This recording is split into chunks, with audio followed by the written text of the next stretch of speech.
तो good morning बच्चों। तो आज जो हम लोग ATS 5 की डिस्कशन करने जा रहे हैं और इसमें सबसे पहला जो क्वेश्चन है ऑर्गेनिक का वो क्या हमारा 32 number, consider the following reaction. ठीक है, इसमें क्या हमारा एक ये देखो ये 6 मेंबर रिंग है, इसके अंदर क्या हमारा कीटोन ग्रुप लगा हुआ और क्या हमारा स्टर लगा हुआ है। ठीक है, और यहाँ पे अब क्या हमारा जो X इस पे दिया कि X कौन सा रिएजेंट डालेंगे कि ये क्या हमारा 3 डिग्री अल्कोहल और कीटोन क्या हमारा अनएफेक्टेड हो जाए। ठीक है, अब इसमें 4 ऑप्शन में पूछ रहा है कि जो X रिएजेंट कौन सा हम डालें कि क्या हमारा स्टर 3 डिग्री अल्कोहल में बदल जाए लेकिन कीटोन पे कोई इफेक्ट नहीं पड़ेगा। ठीक है, तो फर्स्ट ऑप्शन अगर की बात हम लोग करें तो ये क्या हमारा विसिनल क्या हमारा इथिलीन ग्लाइकोल दिया हुआ है और इथिलीन ग्लाइकोल की रिएक्शन अगर हम करें तो कीटोन के साथ तो ये क्या हमारा साइक्लिक कीटल बना देगा और फिर उसके बाद रिडक्शन करेंगे तो रिडक्शन में स्टर की रिडक्शन से बन जाएगा क्या हमारा प्राइमरी अल्कोहल। तो ये तो ऑप्शन क्या हमारा ऐसे गलत हो गया, ये तो होगा ही नहीं। उसके बाद इसमें क्या दे रहा है कि 2 मोल मिथाइल मैग्नीशियम ब्रोमाइड। ठीक है, यानी पहले ये क्या कर रहा है एसिटल बना रहा है, पहले क्या बनाया हमारा एसिटल बनाने के बाद इसमें क्या किया लिथियम एल्युमिनियम हाइड्राइड डाला, यानी इसका रिडक्शन किया तो रिडक्शन से तो फिर क्या बन जाएगा हमारा ये प्राइमरी अल्कोहल बन जाएगा, प्राइमरी अल्कोहल बन जाएगा। ठीक है, और फिर उसके बाद क्या रहा 2 मोल मिथाइल मैग्नीशियम ब्रोमाइड। ठीक है, अब मिथाइल मैग्नीशियम ब्रोमाइड की रिएक्शन जब करेंगे तो फिर क्या हमारा ये एक तो अल्कोहल बना, दूसरा क्या हमारा एसिड बना, तो उससे क्या हमारा अल्केन बना देगा, तो ये तो क्या हमारा गलत हो गया। दूसरा दे रहा है क्या हमारा 2 मोल मिथाइल मैग्नीशियम ब्रोमाइड और हाइड्रोलाइसिस। ठीक है, अब जरा देखो 2 मोल मिथाइल मैग्नीशियम ब्रोमाइड दिया हुआ है तो ये क्या हमारा कीटोन पे भी रिएक्शन कर सकता है और स्टर पे भी कर सकता है, लेकिन हम कीटोन क्या हमारा अनएफेक्टेड होना चाहिए क्योंकि 2 मोल में क्या था हमारा कीटोन पे भी रिएक्शन हो सकता है और स्टर पे भी हो सकता है, लेकिन कीटोन को अनएफेक्टेड करना है। तो कीटोन एल्डिहाइड अगर क्या उस ग्रुप को आपको प्रिवेंट करना बचाना है तो उसके लिए उसको हम क्या करें अल्कोहल के साथ अगर रिएक्शन करवा दे तो वो बदल जाएगा क्या हमारा एसिटल में बदल जाएगा और एसिटल का ऑक्सीडाइजिंग और रिड्यूसिंग एजेंट का कोई भी इफेक्ट उसके ऊपर नहीं पड़ता है। तो अगर हम 3rd नंबर पहले क्या कर दें इसको क्या हमारा इथिलीन ग्लाइकोल के साथ रिएक्शन करवा दे तो ये बना देगा साइक्लिक कीटल बना देगा और साइक्लिक कीटल जैसे बनेगा उसके बाद गिनार्ड की रिएक्शन कराएंगे तो गिनार्ड की रिएक्शन किस पे हो जाएगा स्टर पे हो जाएगा और स्टर पे ये कितना 2 मोल दिया तो 2 मोल से पहले तो 1 मोल से बन जाएगा कीटोन और तीसरे मोल से जब करेंगे तो उससे क्या बन जाएगा अल्कोहल। अभी इसमें हाइड्रोलाइसिस भी दिया हुआ है तो हाइड्रोलाइसिस जब करेंगे हम साइक्लिक एसिटल का तो उससे फिर से क्या बन जाएगा हमारा कीटोन बन जाएगा। अब जरा इसकी हम लोग देखते हैं पूरी मैकेनिज्म कैसे होता है। ठीक है, ये देख लो ये क्या हमारा आपको जो कंपाउंड दिया है इससे पूछ रहा है कि X कौन सा रिएजेंट डाले, ये क्या हमारा कीटोन है और ये क्या हमारा COOCH3 ये क्या हो गया हमारा स्टर। अब इसमें जो सही ऑप्शन जाने वाला है ये जाने वाला है। ठीक है, अब इसमें हमको कीटोन अनएफेक्टेड होना चाहिए तो कीटोन कैसे अनएफेक्टेड होगा तो पहले हम इसकी रिएक्शन क्या किए इथिलीन ग्लाइकोल के साथ कर दिए। किसके साथ किए इथिलीन ग्लाइकोल के साथ किए, ये क्या हमारा HCl की प्रेजेंस में। ठीक है, तो जैसे इथिलीन ग्लाइकोल की रिएक्शन हम किए HCl की प्रेजेंस में तो यहाँ से क्या किया हम वाटर लॉस करा दिए। वाटर लॉस कराने के बाद ये बदल गया क्या हमारा साइक्लिक कीटल में, ये बदल गया किस पे हमारा साइक्लिक कीटल में बदल गया, ये देखना ये बदल गया साइक्लिक कीटल में और ये क्या हमारा CH3COR स्टर हो गया। ठीक है, ये क्या हमारा कीटल बन गया साइक्लिक कीटल। अब इस पे नंबर 1 वाला तो ये रिएजेंट हम यूज कर लिए। अब इस पे क्या हमारा जो कीटल होता है चाहे एसिटल होता है उसका क्या हमारा ऑक्सीडाइजिंग एजेंट डाल दे चाहे रिड्यूसिंग एजेंट डाल दे चाहे कोई बेस डाल दे उस पर कोई रिएक्शन नहीं होगा। अब क्या हमारा 2 मोल गिनार्ड दिया हुआ है तो आपको पता है कि जब भी स्टर में 1 मोल गिनार्ड के साथ रिएक्शन करेंगे तो उससे तो क्या बन जाएगा हमारा एल्डिहाइड और कीटोन बनता है। अगर फॉर्मिक एसिड का स्टर है तो ऑलवेज एल्डिहाइड बनेगा, अदर देन फॉर्मिक स्टर है तो ऑलवेज क्या बनता है हमारा कीटोन। लेकिन 2 मोल अगर ले रहे तो पहले कीटोन बनेगा फिर दूसरे मोल से क्या बन जाएगा अल्कोहल। तो अब ये क्या हमारा यहाँ जो हमको दिया हुआ मिथाइल मैग्नीशियम ब्रोमाइड, ये कितना मोल दिया हुआ हमको तो ये दिया 2 मोल, तो हम पहला मोल यूज कर रहे हैं। तो अब ये देखो ये क्या हमारा पाई इलेक्ट्रॉन को खींचा तो ये डेल्टा नेगेटिव, इस पर क्या गया डेल्टा पॉजिटिव, ये डेल्टा पॉजिटिव डेल्टा नेगेटिव। ठीक है, ये इस पर चले गया, ये क्या हमारा इस पर आ गया। ठीक है,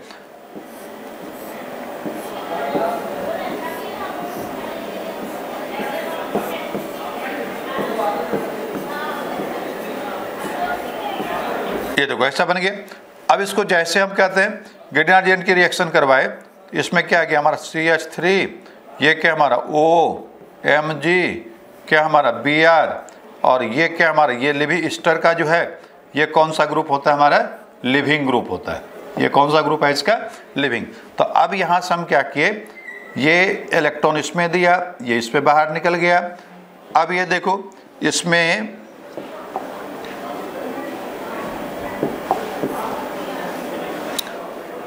अब ये लिविंग ग्रुप इसको हम निकाले तो ये बना दिया हमारा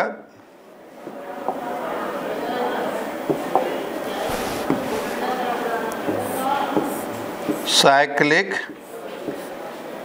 कीटल, तो इधर बना हुआ है ही, ये बना, और ये बन गया O क्या हमारा CH3, और इधर निकल गया MgBrOCH3, है ना। तो अब ये देखो, अब ये क्या साइक्लिक कीटल है। साइक्लिक कीटल किसी क्या हमारा बेस के साथ रिएक्शन नहीं करता, किसी ऑक्सीडाइजिंग एजेंट के साथ कोई भी रिएक्शन नहीं करता है, ठीक है। अब इस पे अब इसकी हाइड्रोलाइसिस करने जा रहे हैं। जब हाइड्रोलाइसिस करेंगे, ठीक है, तो सिर्फ क्या हमारा जो कीटल है चाहे एसिटल है, एसिडिक मीडियम में जब हाइड्रोलाइसिस करेंगे तो फिर से ओरिजिनल कार्बोनाइल कंपाउंड बन जाता है, यानी फिर से वही एल्डिहाइड या क्या हमारा कीटोन बन जाएगा।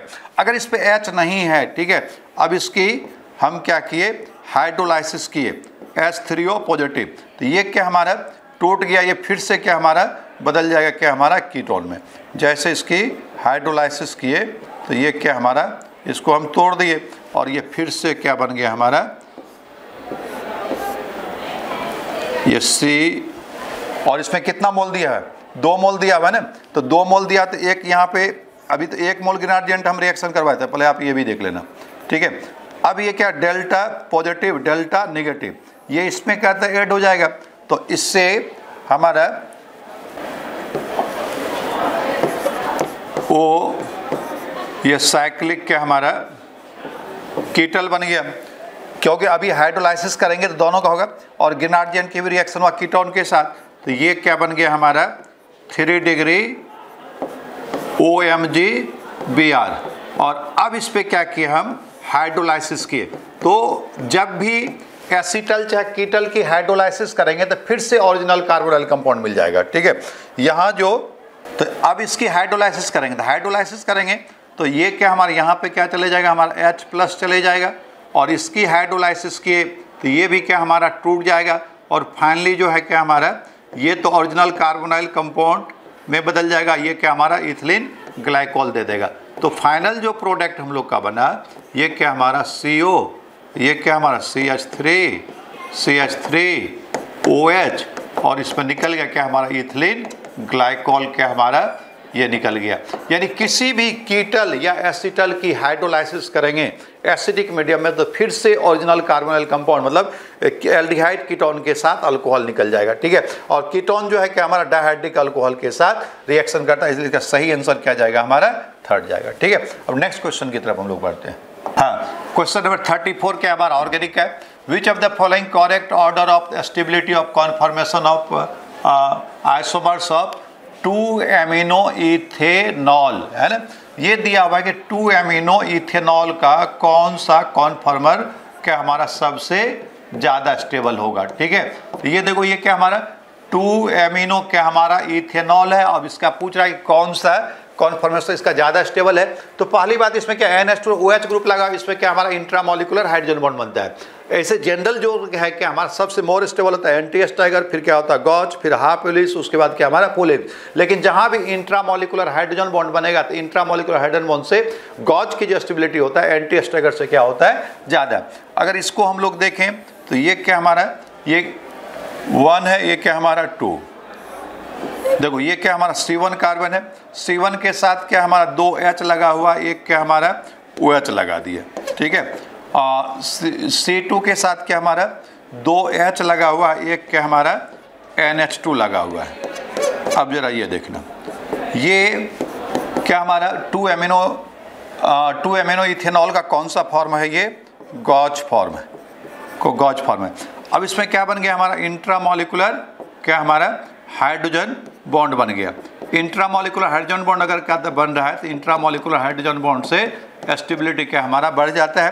तो यहाँ पे गॉच की जो स्टेबिलिटी होगा ये क्या हमारा एंटी स्टाइगर से ज़्यादा होगा, जबकि और सब केस में क्या होता है एंटी स्टाइगर की जो स्टेबिलिटी होता है वो गॉच से ज़्यादा होता है। लेकिन इस केस में अगर गॉच में इंट्रामोलिकुलर हाइड्रोजन बॉन्ड बन जा रहा है तो फिर क्या एंटी स्टाइगर से उसकी स्टेबिलिटी ज़्यादा हो जाता है।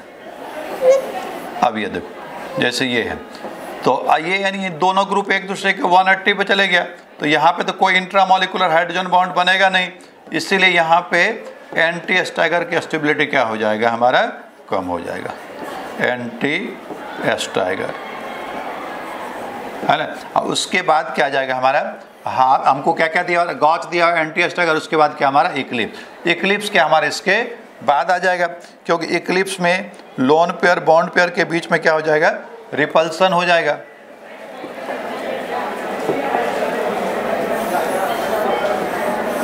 ये जो है ये क्या हमारा OH NH2, अब इसमें क्या हो जाएगा हमारा रिपल्सन हो जाएगा, इसीलिए इसकी स्टेबिलिटी क्या हो जाएगा कम।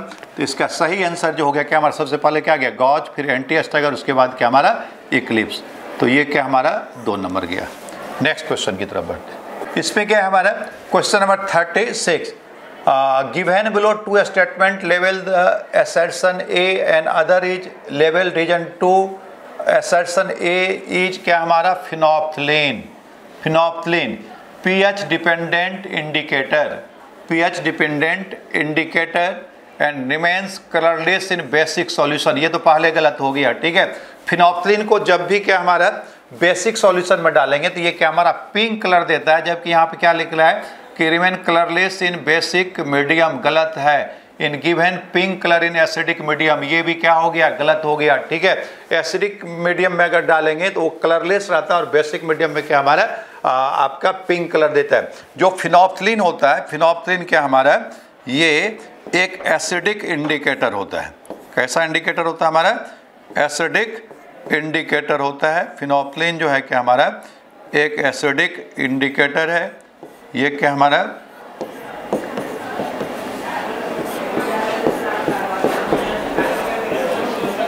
ये क्या हमारा फिनोप्थलीन है। फिनोप्थलीन क्या हमारा एक एसिडिक इंडिकेटर है। ये क्या हमारा एसिडिक इंडिकेटर है। अगर ये एसिडिक मीडियम में क्या हमारा डालेंगे तो ये कलरलेस रहता है। बेसिक सॉल्यूशन में डालेंगे तो ये क्या हमारा बेस में डालेंगे तो ये कैसा कलर दे देगा हमारा पिंक कलर दे देगा।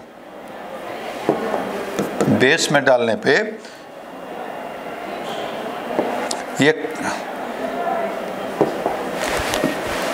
ये क्या हमारा कलरलेस होता है, कलरलेस होता है। लेकिन जैसे बेस में डालेंगे तो ये कैसा कलर दे देगा हमारा पिंक कलर दे देगा। तो अब जरा ये देखो, तो ये क्या हमारा स्टेटमेंट तो क्या था गलत है। अब रीजन पढ़ते हैं। फिनोप्थलीन इज वीक एसिडिक, सही है। फिनोप्थलीन क्या हमारा वीक एसिड है। ये dissociate in basic medium, basic medium में क्या हमारा dissociate in light of the above statement choose the correct answer of the, है ना। अब ये क्या है, both A assertion reason are true but reason is correct, ये तो क्या गलत हो गया। Both assertion reason are true but का रीजन इज नॉट करेक्ट, ये भी गलत हो गया। A is true, A is क्या हमारा ट्रू, तो ए ट्रू बट का था आर इज फॉल्स, ये भी गलत है। ए इज फॉल्स, ए क्या हमारा असर्शन जो है क्या हमारा गलत है, क्योंकि इसमें कह रहा है कि फिनोप्थलीन एसिडिक पीएच पे डिपेंड करता है और कलरलेस होता है बेसिक सॉल्यूशन, ये तो क्या हमारा गलत है।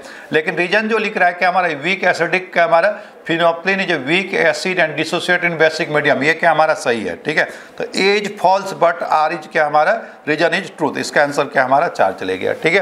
क्योंकि बेसिक सॉल्यूशन में डालने पे कैसा कलर दे देगा पिंक, और क्या हमारा एसिडिक में क्या होगा कलरलेस होगा। और ये क्या हमारा एक एसिडिक इंडिकेटर है, क्योंकि देखो फिनॉल ये रिजोनेंस के थ्रू क्या हमारे इसमें पॉजिटिव चार्ज है, इसलिए कैसा कलरलेस एसिडिक इंडिकेटर होगा। नेक्स्ट क्वेश्चन, अब final major product of the following reaction, है ना। यहाँ पे क्या हमारे रिएक्शन दिया हुआ है एसिलाइसन का। अब इसमें पूछा है कि फाइनल प्रोडक्ट इसका क्या बनेगा, ठीक है। जरा आप ये देखना इसके फाइनल प्रोडक्ट क्या बनने वाला है। तो ये क्या हमारा मेटा डायमिनो के हमारा बेंजीन दिया हुआ है। ये क्या हमारा मेटा डायमिनो बेंजीन है, और मेटा डायमिनो बेंजीन का क्या किया जा रहा है हमारा एसिलाइसन किया जा रहा है। ये क्या हमारा CH3 एसिलाइजेशन रिएक्शन है, ये CH3 क्या हमारा CO, तो हम इसको डायरेक्ट कर रहे हैं। ये देखो ये इलेक्ट्रॉन खींचा, डेल्टा नेगेटिव डेल्टा पॉजिटिव, ये लोन पेयर इसमें इलेक्ट्रॉन दिया, ये इसको हम तोड़ दिए डायरेक्ट, ठीक है। तो ये बना दिया एन फिनाइल क्या हमारा, पिरिडिन क्या हमारे इसमें बेस यूज किए हैं जो HCl को न्यूट्रलाइज कर देगा। तो ये एन फिनाइल क्या बन जाएगा हमारा, एसीटामाइड बन गया। ये क्या बन गया हमारा, एन फिनाइल एसीटामाइड बना दिए, ये बना दिए एन फिनाइल एसीटामाइड। इसमें PY पिरिडिन यूज किया गया है एज ए बेस जो HCl को न्यूट्रलाइज कर देगा। अब क्या कर रहा है, ये तो कंपाउंड क्या बन गया A। अब A पे क्या डाला जा रहा है, Br2H2O। अब ये देखो A पे अगर Br2 क्या हमारा और FeBr3 डाले, ठीक है, Br2 FeBr3, तो ये क्या हमारा प्लस R ग्रुप है और ये भी क्या हमारा प्लस R ग्रुप है, दोनों ही क्या हमारा प्लस R ग्रुप है। लेकिन क्या हमारा इसमें ये वीक एक्टिवेटर है, ये क्या हमारा स्ट्रॉन्ग एक्टिवेटर है। एक मिनट ये दोनों NH2 नहीं है, सॉरी, यहाँ पे जरा हम सही कर दें। एक इसमें मिथाइल ग्रुप लगा हुआ है, एक क्या लगा हुआ है, मिथाइल लगा हुआ है। इसको आप, ये मिथाइल है ना, यहाँ भी क्या आ जाएगा हमारा मिथाइल, ये क्या था हमारा मिथाइल था, हाँ ये, हाँ अब ये देखो, तो ये क्या हमारा, ये मेटाटोलिडाइन है। मेटाटोलिडाइन का एसिलाइजेशन किए, मेटाटोलिडाइन का एसिलाइजेशन किए, ये एसिलाइजेशन रिएक्शन हो गया, ये बना प्रोडक्ट। अब ये भी प्लस R, ये भी प्लस R, लेकिन ये क्या हमारा स्ट्रॉन्ग एक्टिवेटर है, ये क्या हमारा स्ट्रॉन्ग एक्टिवेटर है और ये क्या वीक एक्टिवेटर। रिएक्शन किसके अकॉर्डिंग होगा, ये स्ट्रॉन्ग क्या हमारा एक्टिवेटर है, तो रिएक्शन क्या होगा, स्ट्रॉन्ग एक्टिवेटर के अकॉर्डिंग। अब ये ऑर्थो पैरा डायरेक्ट है, तो ये पैरा, तो पैरा पे स्टेरिक लगेगा, ये क्या पैरा ऑर्थो पे स्टेरिक लग जाए, पैरा प्रोडक्ट क्या बनाएगा, मेजर। तो यहाँ पैरा पे क्या लग गया हमारा, Br लग गया।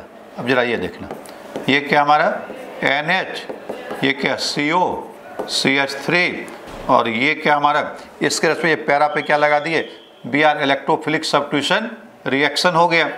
अब इसकी क्या किए, बेसिक मीडियम में हाइड्रोलाइसिस किया गया है, बेस के साथ इसको हीट किया गया है। तो एमाइड की जब भी एसिडिक चाहे बेसिक मीडियम में हाइड्रोलाइसिस करेंगे तो उससे ऑलवेज क्या बनेगा, एमीन बनेगा, ठीक है।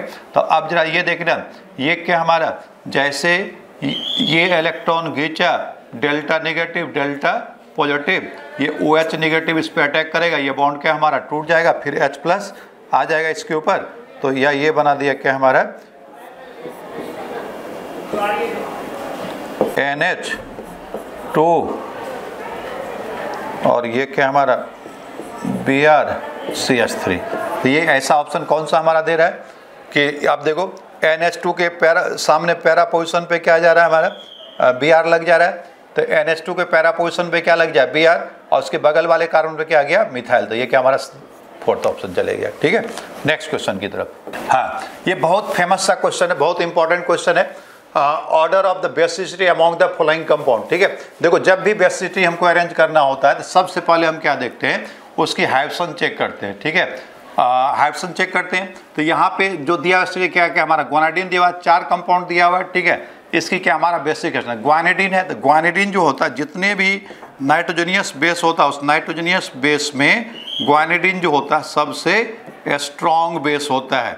उसका रीजन ये है कि अब ये देखो, इसका लोन पेयर इस पे जाएगा, इसका लोन पेयर इस पे जाएगा, ये H प्लस क्या करेगा, इस पे अटैक करेगा, है ना, प्रोटीनेशन हो जाएगा। तो ये इस पे जैसे इसका प्रोटीनेशन कराएंगे तो ये पॉजिटिव चार्ज तीनों नाइट्रोजन के ऊपर क्या हो जाएगा, हमारा न्यूट्रलाइज हो जाएगा। मतलब नाइट्रोजनियस बेस में ये कंपाउंड एक ऐसा कंपाउंड है जिसमें पॉजिटिव, इसके 3 इक्विवेलेंट न्यूट्रिएंट एस्टर बनेगा और पॉजिटिव चार्ज बारी बारी से तीनों नाइट्रोजन के ऊपर क्या हो जाएगा, न्यूट्रलाइज हो जाएगा। लेकिन कैटायन की स्टेबिलिटी क्या होगा, सबसे ज़्यादा होगा। इसलिए ग्वानिडीन जो है जितने भी नाइट्रोजन बेस है उसमें क्या हमारा सबसे ज़्यादा क्या हमारा स्टेबल होता है। अब जरा ये देखो, इसकी रिजोनेंस करेंगे तो ये फिर इस पे चले, इस पे भी पॉजिटिव चार्ज आएगा, ये इसको खींच लेगा। फिर इधर से करेंगे तो ये भी क्या, तीनों नाइट्रोजन के ऊपर क्या हमारा बारी बारी पॉजिटिव चार्ज चले जाएगा। इसलिए ग्वानिडीन की जो बेसिक स्ट्रेंथ है वो क्या हमारा सबसे ज़्यादा है, यानी 4th वाले की बेसिक स्ट्रेंथ क्या हो गया, सबसे ज़्यादा। अब जरा देखो, इसमें सभी के हाइड्रोजन क्या हमारा sp2, उसके बाद देखते हैं ये क्या हमारा एमाइडिन, दूसरे नंबर पे क्या जाता है, ग्वानिडीन के बाद आता है एमाइडिन। एमाइडिन में क्या हमारा 2 नाइट्रोजन के ऊपर ये जो स्ट्रक्चर दिया हुआ है क्या हमारा एमाइडिन, तो यहाँ पे 2 नाइट्रोजन पे क्या हमारा पॉजिटिव चार्ज क्या हमारा न्यूट्रलाइज हो जाएगा। तो ये बहुत फेमस सा क्वेश्चन, ग्वानिडीन की बेसिक क्वेश्चन सबसे ज़्यादा होता है। उसके बाद क्या आता है हमारा ये एमाइडिन आता है, यानी कि हमारा सबसे पहले फोर्थ आया, फोर्थ के बाद क्या आ गया फर्स्ट आया, है ना। अब इस दोनों में देखो, इसमें अगर हम देखें तो इस नाइट्रोजन के ऊपर लोन पेयर इलेक्ट्रॉन है, तो इसका लोन पेयर रेजोनेंस में नहीं जाएगा। इस नाइट्रोजन पे जो लोन पेयर है दोनों पाई बॉन्ड के साथ कंजुगेट है, तो ये रेजोनेंस में चले जाएगा, तो इसकी बेसिक स्ट्रेंथ इससे क्या हो जाएगा, कम हो जाएगा, ठीक है। और इसमें अब ये क्या हमारा ये सेकंड वाले की बेसिक स्ट्रेंथ क्या आ गया हमारा, सबसे पहले फोर्थ आया, फोर्थ के बाद 1 आया, 1 के बाद क्या गया सेकेंड, और सबसे लास्ट में अब क्या गया हमारा थर्ड। तो अब जरा ऑप्शन ऐसा मिला लो आपको कौन सा रहा है, ये क्या हमारा फोर्थ, फिर फर्स्ट, फिर सेकंड, फिर क्या हमारा थर्ड, है ना। तो काफ़ी फेमस है ग्वानिडीन जो होता है, सबसे मोर बेसिक होता है, इसके ऑर्डर में ही ग्वानिडीन आता है, फिर एमाइडिन आता है, ग्वानिडीन एमाइडिन है। फिर इस दोनों में क्या देखें, इसका नाइट्रोजन लोन पेयर रेजोनेंस में नहीं जा रहा है, इसका लोन पेयर दोनों के इसमें जा रहा है, रेजोनेंस में चला, इसलिए रिलेशन क्या हो गया कम। अगले क्वेश्चन की तरफ, हाँ, major product of the following reaction. ये देखो क्या हमारा विलियमसन सिंथेसिस वाला रिजेंट डाला हुआ है, ये क्या अल्फा, ये क्या हमारा बीटा, और बीटा कार्बन कितना डिग्री हमारा 3 डिग्री है, और यहाँ पे मिथाइल ऑक्साइड दिया हुआ है। अगर 3 डिग्री अल्काइल लाइट पे क्या हमारा सोडियम अल्कोऑक्साइड डालेंगे तो वो क्या हमारा ऐसे एलिमिनेशन रिएक्शन के थ्रू अल्कीन बना देगा, ठीक है। तो ये क्या बीटा कार्बन मोर इंडर है, तो ये क्या करेगा एलिमिनेशन को ज़्यादा फेवर करेगा, E2 रिएक्शन को ज़्यादा फेवर करेगा। तो ये यहाँ से क्या हमारा Br निकल जाएगा, ये यहाँ से क्या हमारा H निकल गया, और ये क्या हमारा CH3, ये क्या हमारा CH3 डबल बॉन्ड, यानी ये एलिमिनेशन को फेवर कर देगा, इसलिए क्या बना देगा हमारा अल्कीन बना देगा, यानी क्या हमारा थर्ड चले जाएगा, ठीक है।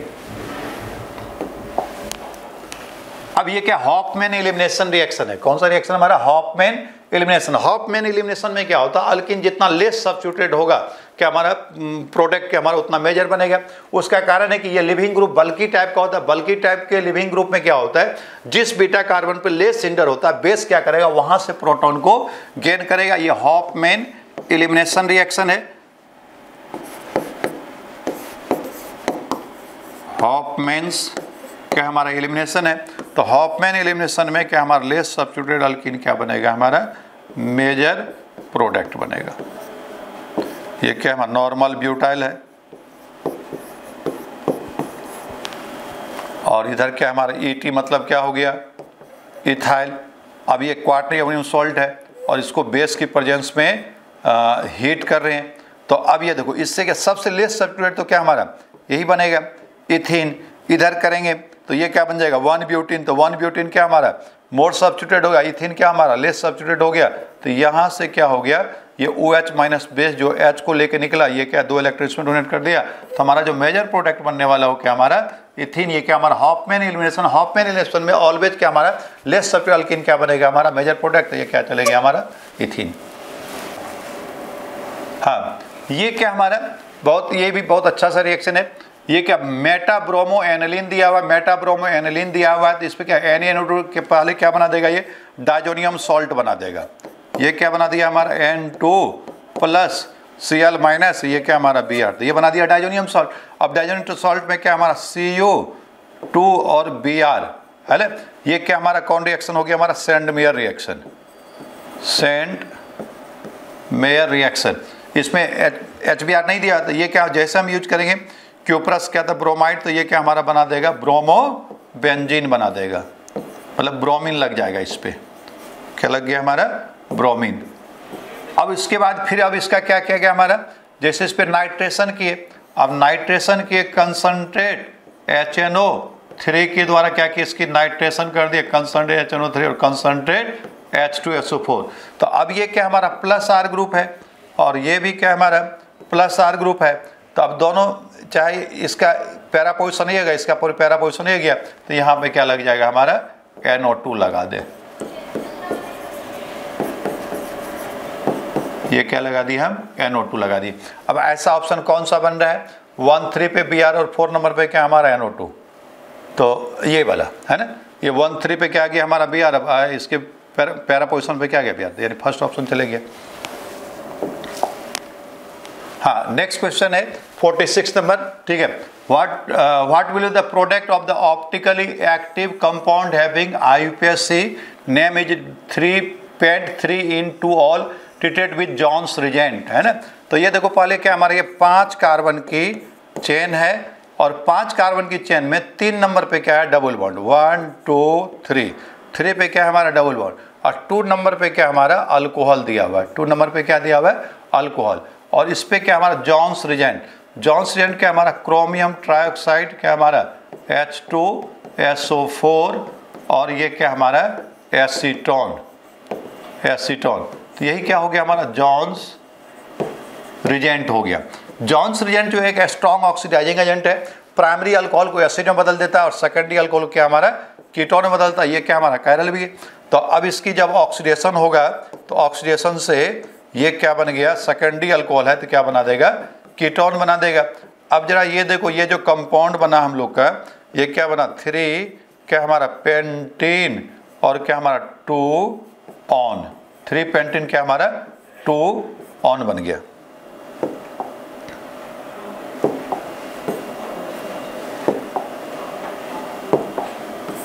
थ्री पेंटीन क्या 2 ऑन, तो ऐसा ऑप्शन कौन सा दिया हुआ है, ये क्या हमारा पेंट 3 in 2 ऑन, तो ये क्या हमारा सेकंड चले गया। कंसिडर द फॉलोइंग स्टेटमेंट, है ना। ए क्या दिया हुआ है alcohol is weak acid than water, alcohol क्या हमारा वीक एसिड देन वाटर, ये क्या हमारा सही है। अल्कोहल जो वीक एसिड है वाटर से, acidic strength of alcohol decreasing order of, ये क्या हमारा प्राइमरी अल्कोहल की एसिडिक स्ट्रेंथ, बी क्या है acidic strength of alcohol in decreasing order, तो सही है। प्राइमरी अल्कोहल सबसे स्ट्रॉन्ग एसिड होता है, उसके बाद सेकेंडरी अल्कोहल होगा, उसके बाद क्या हमारा टर्सरी अल्कोहल होगा। तो अल्कोहल की एसिडिक स्ट्रेंथ का ऑर्डर ऐसा ही होता ही है, सबसे पहले क्या हमारा प्राइमरी अल्कोहल होता है, फिर क्या हमारा सेकेंडरी अल्कोहल होता है, तो बिल्कुल क्या हमारा सही दिया हुआ है, फिर क्या हमारा टर्सरी अल्कोहल होगा। तो ये क्या हमारा जो स्टेटमेंट दिया हुआ ये क्या हमारा ए तो क्या हमारा सही है और बी भी क्या हमारा सही है। C carbon oxygen bond length of methanol, carbon oxygen bond length of methanol CH3 shorter than that of the carbon bond length in phenol, तो ये तो गलत है ना। मिथेनॉल में जो कार्बन ऑक्सीजन बॉन्ड है इसमें कोई रिजोनेंस नहीं हो रहा है, और फिनॉल में क्या हमारा कार्बन ऑक्सीजन बॉन्ड में क्या हो जाएगा रिजोनेंस होगा, तो रिजोनेंस के लिए इसकी बॉन्ड लेंथ क्या हमारा छोटा होगा। तो ये जो statement they carbon oxygen bond length of methanol is shorter, तो ये क्या हमारा गलत है, ये क्या हमारा गलत है। अब क्या बॉन्ड लेंथ ऑफ कहता ये अल्कोहल मिथेनॉल इज 108 डिग्री, ये भी क्या हमारा सही 109 के होता है, उससे क्या हमारा स्लाइटली कम होगा, तो ABD क्या हमारा सही है।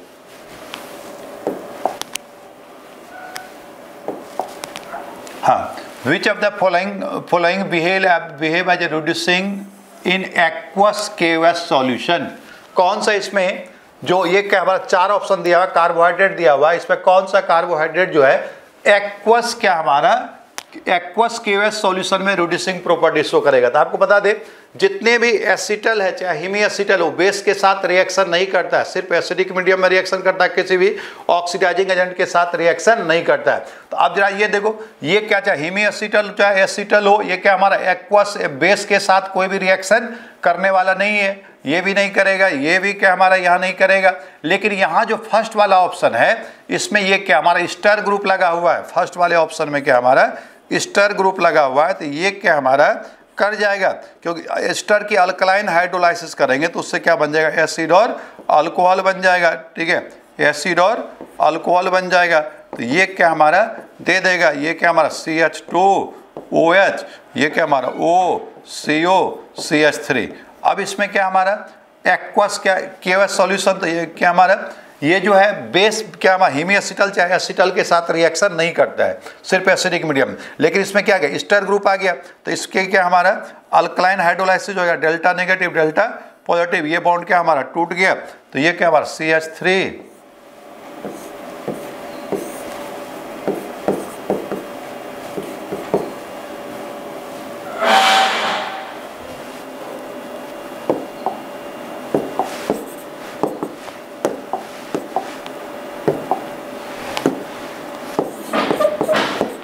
ये आ गया।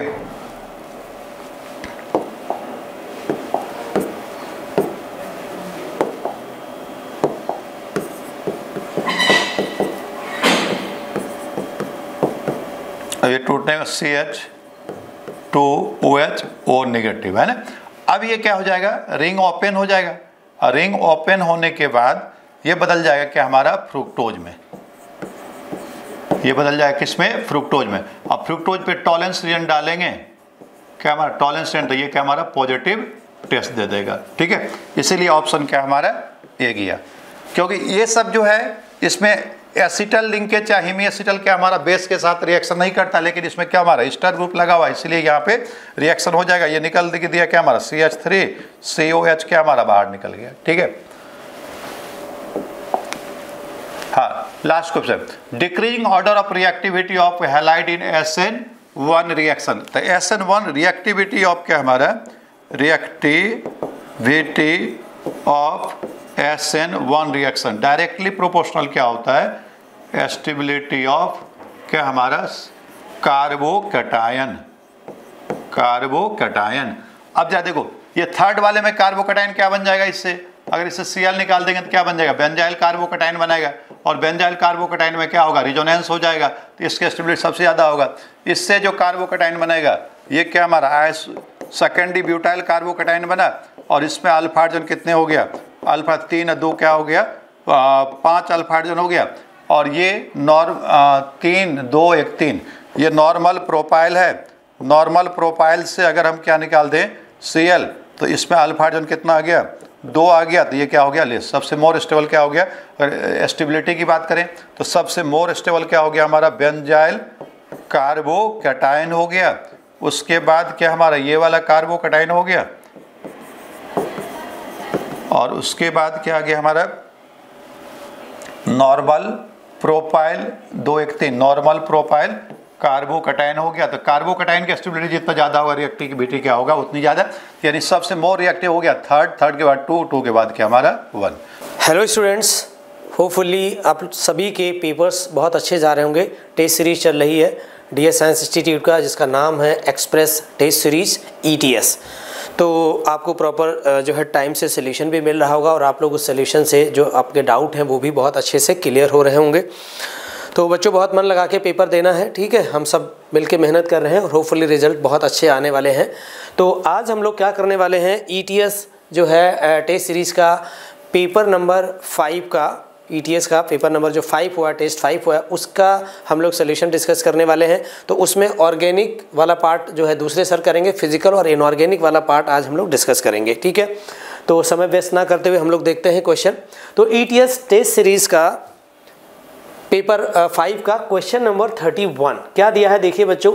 Electron deficient molecule among the following. Electron deficient निकालना। इलेक्ट्रॉन डिफिशिएंट का मतलब है जिसके बैलेंस सेल में 8 इलेक्ट्रॉन से कम है, तो ऐसे सभी मॉलिक्यूल को हम बोलते हैं इलेक्ट्रॉन डिफिशिएंट मॉलिक्यूल, ठीक है। क्या बोलते हैं, इलेक्ट्रॉन डिफिशिएंट मॉलिक्यूल, ठीक है, या फिर हाइपरवैलेंट। हाइपोवैलेंट और हाइपरवैलेंट एक वर्ड सुनते हैं। तो चलिए यहाँ पे हम सीधे फर्स्ट वाले की बात करते हैं। तो देखिए, और ये वाला जो है क्वेश्चन जो है वो बनाना बॉन्ड से संबंधित भी है। बनाना बॉन्ड सब लोग जानते होंगे।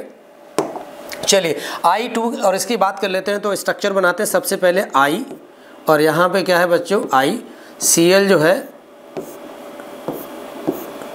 इस तरीके से आप लगाएंगे।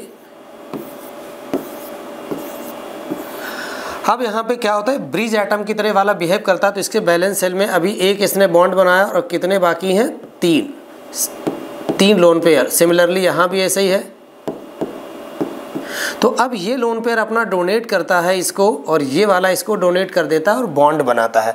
तो यहाँ पे क्या है कि ये जो बॉन्ड बनता है, इस बॉन्ड का नाम क्या है पहले तो ये समझ लीजिए। इस बॉन्ड को हम लोग बोलते हैं बच्चों, ये जो वाला बॉन्ड है इसको 2 नाम से जानते हैं। एक तो इसको बोलते हैं 3 सेंटर 2 यहाँ पे 4 रहेगा, 4 इलेक्ट्रॉन बॉन्ड, क्योंकि यहाँ पे सेंटर कितने देखिए 1, और ये कितना है एटम 2, और ये एटम 3 मिलके, और ये बॉन्ड जो है 3 सेंटर के बीच में बन रहा। दूसरा, यहाँ पे इलेक्ट्रॉन कितने पार्टिसिपेट करते, 2 इलेक्ट्रॉन तो यहाँ पे पार्टिसिपेट करें, ये वाले 2 इतने 4, तो इसीलिए इसको बोलते 4 सेंटर 2 इलेक्ट्रॉन बॉन्ड, या फिर इसको बनाना बॉन्ड भी बोलते हैं, क्योंकि इसका जो शेप आता है वो बनाना के जैसा होता है, इसलिए ये बोलते हैं। तो इसमें एक में 2 बनाना बॉन्ड होते हैं, ठीक है, ये स्पीशीज में, इसमें एक। अब हम बात करते हैं दूसरा, डाइबोरेन। डाइबोरेन का स्ट्रक्चर बहुत ही कॉमन है, मोस्टली जो है बच्चों को आता है। चलिए डाइबोरेन में जो है देखते हैं। तो सबसे पहले ये है बोरॉन, और ये वाला दूसरा बोरॉन आ गया। हाइड्रोजन जो है यहाँ पे इस तरीके से लगे रहते हैं इसमें, ठीक है, कोवैलेंटली बॉन्डेड इस तरीके से। अब ये कर लिया अपन ने। तो सबसे पहले दिक्कत यहाँ पे क्या है कि हाइड्रोजन के पास बेटा, अब हाइड्रोजन के पास जो है लोन पेयर नहीं है, हाइड्रोजन के पास लोन पेयर नहीं है। अब यहाँ पे जैसे Cl ने अपना लोन पेयर डोनेट करके बॉन्ड बना लिया था, अब इसके साथ प्रॉब्लम क्या है कि यहाँ पे देखो, मैं बहुत इंपॉर्टेंट बात बता रहा हूँ, पता होगा आप सबको। जैसे यहाँ पे क्या है मोस्टली बच्चों की, यहाँ जो 2 इलेक्ट्रॉन है तो यही वाले इलेक्ट्रॉन इसमें पार्टिसिपेट करते हैं और यही वाले इलेक्ट्रॉन जो है यहाँ भी पार्टिसिपेट करते हैं। तो इस तरीके से ये बॉन्ड बनता है और इस बॉन्ड को हम लोग बोलते हैं, यहाँ पे यही वाले दोनों इलेक्ट्रॉन हैं बच्चों, ये इलेक्ट्रॉन इसमें भी और इसमें भी पार्टिसिपेट करते हैं, तो इसको बोलते हैं 3 सेंटर 2 इलेक्ट्रॉन बॉन्ड। क्या बोलते हैं? 3 सेंटर 2 इलेक्ट्रॉन बॉन्ड। और एक यहाँ पे बनेगा तो ये भी कितना है? 3 सेंटर 2 इलेक्ट्रॉन बॉन्ड। ये था 3 सेंटर 4। तो अगर किसी स्पेसीज में यहाँ पे 3 सेंटर 2 इलेक्ट्रॉन बॉन्ड बनता है तो ऐसी स्पेसीज को हम बोलते हैं इलेक्ट्रॉन डिफिशिएंट। क्या बोलते हैं? इलेक्ट्रॉन डिफिशिएंट स्पेसीज, ठीक है। तो अब यहाँ पे डाइबोरेन को याद भी रखिए, इलेक्ट्रॉन डिफिशिएंट है। कोई भी स्पेसीज अगर उसमें 3 सेंटर 2 इलेक्ट्रॉन बॉन्ड बन रहा है तो वो क्या हो जाएगा? वो हो जाएगा इलेक्ट्रॉन डिफिशिएंट। तो ये अपना करेक्ट आंसर आ गया। अब देखिए फिर से बनाना बॉन्ड यहाँ भी है, Al स्ट्रक्चर में बना के आपको दिखाता हूँ। तो Al और यहाँ पे Al, Cl उसी तरीके से यहाँ भी जुड़ेंगे। तो ये Cl और ये यहाँ पे अपना लोन पेयर इसको डोनेट करेगा। तो फिर से बच्चों यहाँ पे सेम इसके जैसा स्ट्रक्चर बनेगा। इसको क्या बोलेंगे आप? 3 सेंटर 4 इलेक्ट्रॉन बॉन्ड। और ये यहाँ पे इलेक्ट्रॉन डिफिशिएंट नहीं, क्योंकि ये वाला लोन पेयर इसको डोनेट करेगा। तो यहाँ पे इसके बैलेंस सेल में कितने इलेक्ट्रॉन हो जाएंगे? ये 8 इलेक्ट्रॉन, और इसके भी बैलेंस सेल में 8 इलेक्ट्रॉन हो जाएंगे। यहाँ भी 8 और इसमें कितने रहेंगे? इसमें इलेक्ट्रॉन डिफिशिएंट होगा, तो इसको बोलेंगे इलेक्ट्रॉन डिफिशिएंट। अगले क्वेश्चन की तरफ बढ़ते हैं। अगला क्वेश्चन देखिए।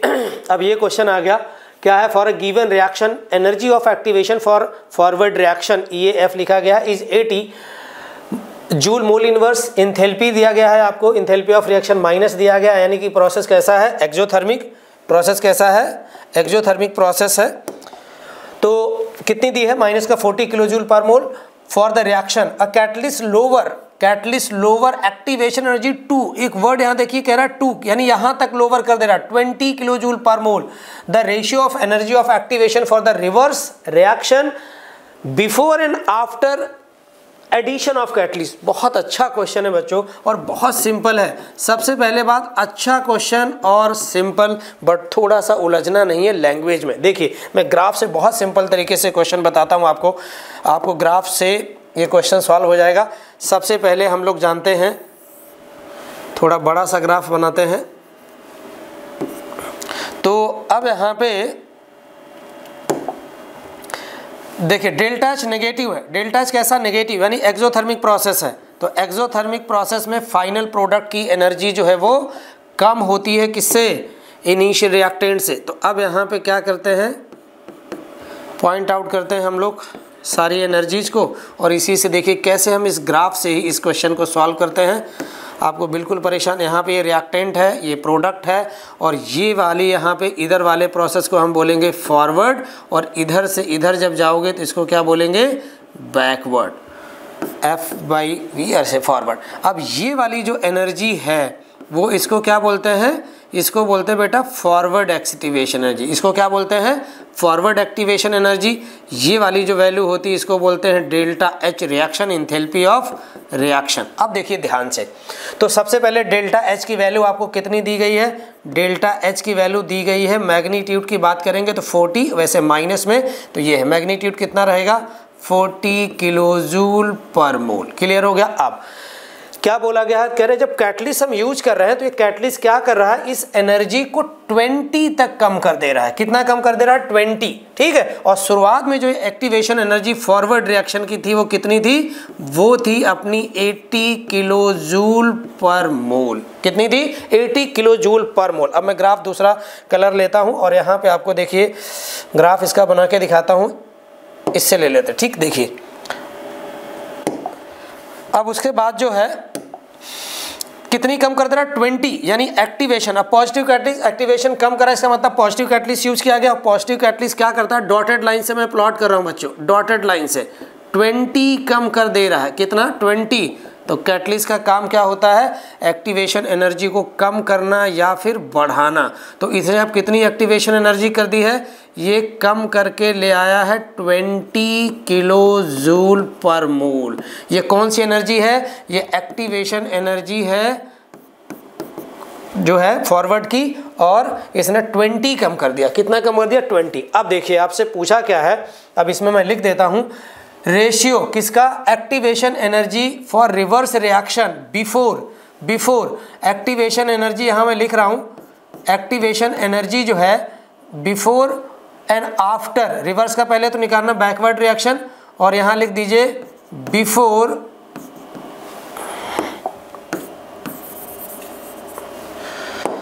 पूछ क्या रहा है, एक्टिवेशन एनर्जी बैकवर्ड रिएक्शन के लिए मैं पहले लिख दे रहा हूं यहाँ पे बैकवर्ड के लिए, और बिफोर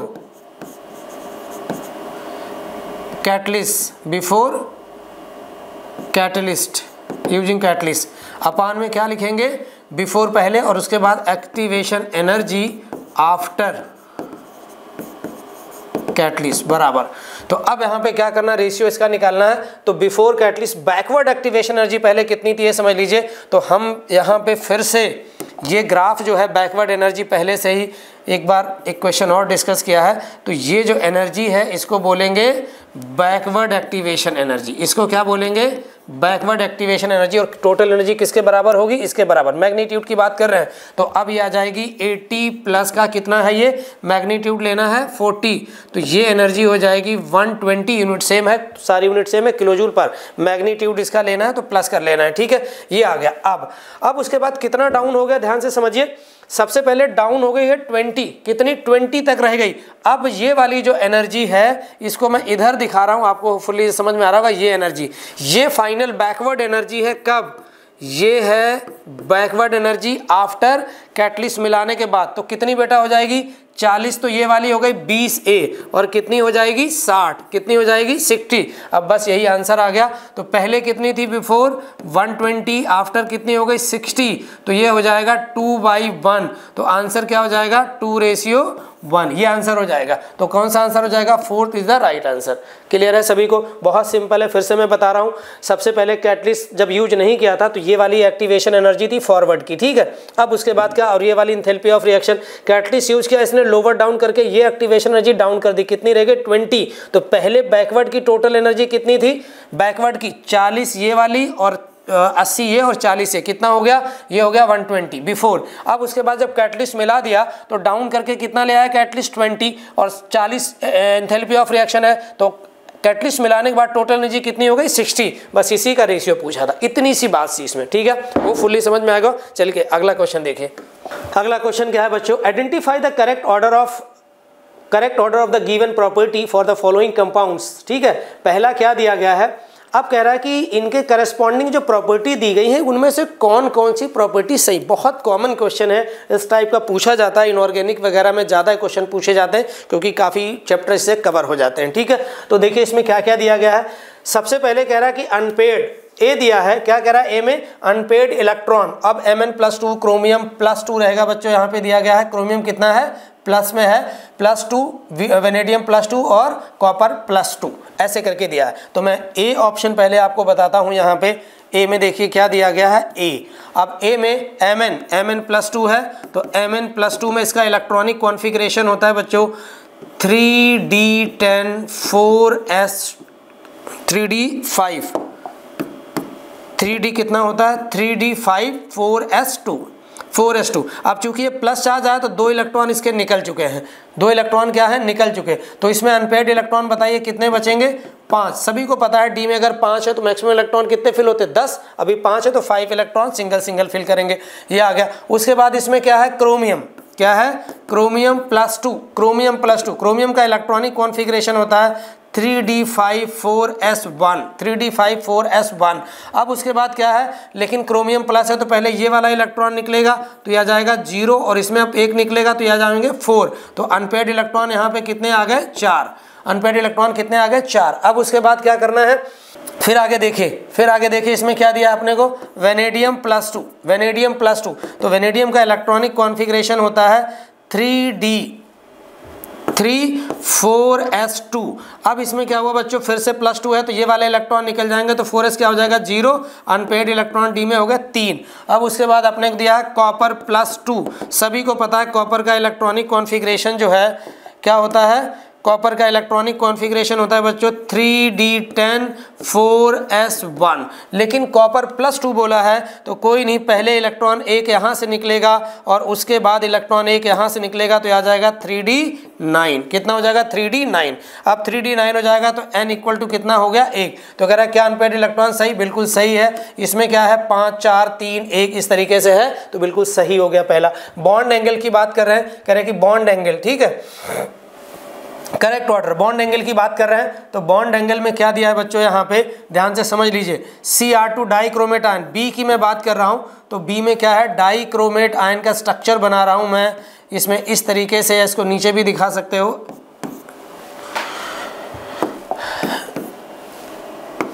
डाइक्रोमेट आयन का जो स्ट्रक्चर बनता है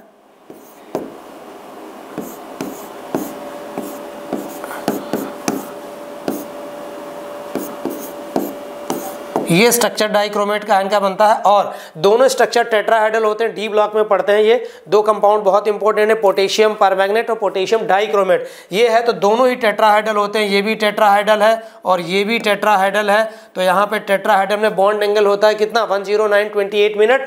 ये वाला बॉन्ड एंगल बेशक अलग है लेकिन इसमें बाकी के बॉन्ड एंगल सेम है। तो आगे देख लेते हैं। अब ये दिया है क्रोमेट आयन, बी का फर्स्ट हो गया। अब दूसरा क्या था क्रोमेट आयन। अब क्रोमेट आयन का स्ट्रक्चर क्या होता है, क्रोमेट आयन Cr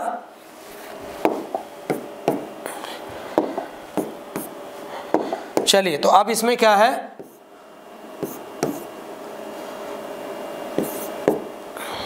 छह बॉन्ड बनते हैं क्रोमेट में, तो CrO4 एक और आएगा अभी यहाँ पे ऑक्सीजन माइनस, ठीक इस तरीके से। तो अब यहाँ पे ये भी क्या बना है टेट्राहाइड्रल। ये कैसा बना है टेट्राहाइड्रल ज्योमेट्री। इसमें भी बॉन्ड एंगल कितना होता है 109.28 मिनट। अब उसके बाद परमैंगनेट आयन दिया है, क्या दिया है परमैंगनेट आयन। परमैंगनेट आयन का स्ट्रक्चर सभी लोग बनाते हैं, सभी लोग देखें कैसे होते हैं, इस तरीके से होता है, एक माइनस आयन होता है और ये भी बेटा टेट्राहाइड्रल होता है। कैसा होता है टेट्राहाइड्रल। बॉन्ड एंगल कितना होता है 109.28 मिनट। तो कह रहा बॉन्ड ऑर्डर का क्रम ऐसा है, नहीं बिल्कुल गलत दिया है, ठीक है नहीं है बॉन्ड ऑर्डर इन दोनों में बराबर। इसमें थोड़ा इसकी वजह से थोड़ा सा डिस्टॉर्शन हो सकता है, पर geometry tetrahedral bond angle almost 109.28 minute है। फिलहाल सीक्वेंस सही नहीं है। अब कह रहा है कि number of CrO bonds, number of CrO bonds कितने हैं इसमें। तो देखिए आगे हम इसको लेते हैं,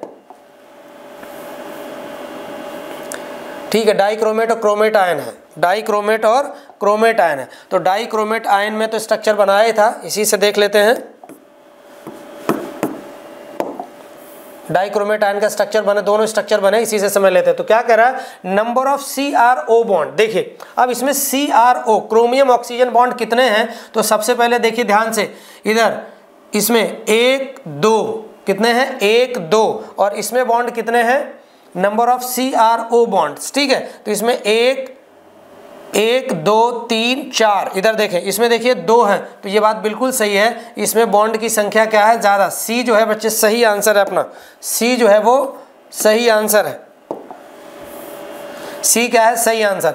अब ऑप्शन एक बार मैच कर लेते हैं। अब देखिए कट करने की अगर कोशिश करें तो कह रहा है बी, और ये सही आंसर है, नहीं बी नहीं सही है, बी जो है वो गलत है। बी आंसर क्या है गलत। कह रहा ओनली सी, ये भी गलत हो रहा है। फिर कह रहा सी डी, अब ए को छोड़ रहे हैं तो आंसर तो अपना एक तरीके से मिल गया, तो ये भी क्या है गलत। यानी आंसर क्या होना चाहिए, रीजन क्या है, क्योंकि इसमें ए सही है, इन्होंने इसमें ए कंसीडर नहीं किया, तो अपन आंसर देख लिया कि अभी तक कर सकते। बट अगर हम इसको भी एक्सप्लेन कर देते हैं अभी, ठीक है। तो सबसे पहले डेंसिटी इक्वल टू क्या होता है, आप सभी को पता है मास अपान वॉल्यूम। लेफ्ट टू राइट आ जाने पे नंबर ऑफ इलेक्ट्रॉन बढ़ते हैं तो एटॉमिक मास बढ़ता है, और Z effective left to right जाने पे देखिए सबसे पहले मैं पीरियोडिक टेबल में बात कर रहा हूँ लेफ्ट टू राइट, ठीक। सीक्वेंस क्या होता है यहाँ पे, सीक्वेंस ये होता है पहले आता है वेनेडियम, उसके बाद क्रोमियम, फिर आता है Mn और उसके बाद आता है निकेल। तो atomic mass left to right जाने पे बढ़ता है, बट साइज इसका कम होता है। यहाँ पे थोड़ा सा एक्सेप्शनल केस लास्ट में, इनका साइज यहाँ पे क्या होता है, कम। सही है। तो अब density equal to mass upon volume, mass बढ़ रहा है डेंसिटी कम, तो इसका मतलब क्या है, लेफ्ट टू राइट जाने पर डेंसिटी बढ़ेगी पीरियड में, तो ये वाला भी सही है। अब पूरी तरीके से अपना आंसर सही हो गया। ठीक है, ऑप्शन पहले मैच कर चुके थे। चलिए नेक्स्ट क्वेश्चन देखते हैं। अगेन आ गया क्वेश्चन क्या, the correct order of ionic radii, periodic table का क्वेश्चन है। देखते हैं क्या दिया गया है। n-3 Na+1 O-2 F-1 Mg+2। अरे वाह, क्या आ गया, देखिए ध्यान से। सबसे पहले n-3 10 इलेक्ट्रॉन, Na+, इसमें भी 10 इलेक्ट्रॉन ऑक्सीजन, आइसो इलेक्ट्रॉनिक का मामला है। बहुत अच्छा क्वेश्चन है, सिंपल है बट ठीक क्वेश्चन है। तो सबसे पहले देखिए, ये है आइसो इलेक्ट्रॉनिक का। अगर मैं बात करूं यहाँ पे n-3 में इलेक्ट्रॉन कितने होंगे, 10 एटॉमिक नंबर 7 एटॉमिक नंबर इसका, और 3 इलेक्ट्रॉन ऐड हो गए 10। Na+ की अगर मैं बात करूं बच्चों तो 11 होते, 1 इलेक्ट्रॉन निकल गया, कितने आ गए, 10 इलेक्ट्रॉन। इसमें भी 10 इलेक्ट्रॉन। O-2 ऑक्सीजन में 8 होते, 2 इलेक्ट्रॉन जोड़ेंगे तो कितने आ जाएंगे, 10 इलेक्ट्रॉन। F-1 एटॉमिक नंबर 7 होता है, 1 इलेक्ट्रॉन ऐड करेंगे, 10 इलेक्ट्रॉन। उसके बाद Mg का एटॉमिक नंबर 12, यानी 12 इलेक्ट्रॉन, 2 निकाल दिए, कितने बचे, 10 इलेक्ट्रॉन। ये सब आ गई कैसी, आइसो इलेक्ट्रॉनिक स्पेसीज आ गई बच्चों। क्या आ गई, आइसो इलेक्ट्रॉनिक स्पेसीज। अब इसके साइज को कैसे हम निकालेंगे, देखिए बहुत इंपॉर्टेंट पढ़ाया जाता है। तो अब यहाँ पे रेडियाई या साइज जो है 1/Z/ वैसे E होता है नंबर ऑफ इलेक्ट्रॉन।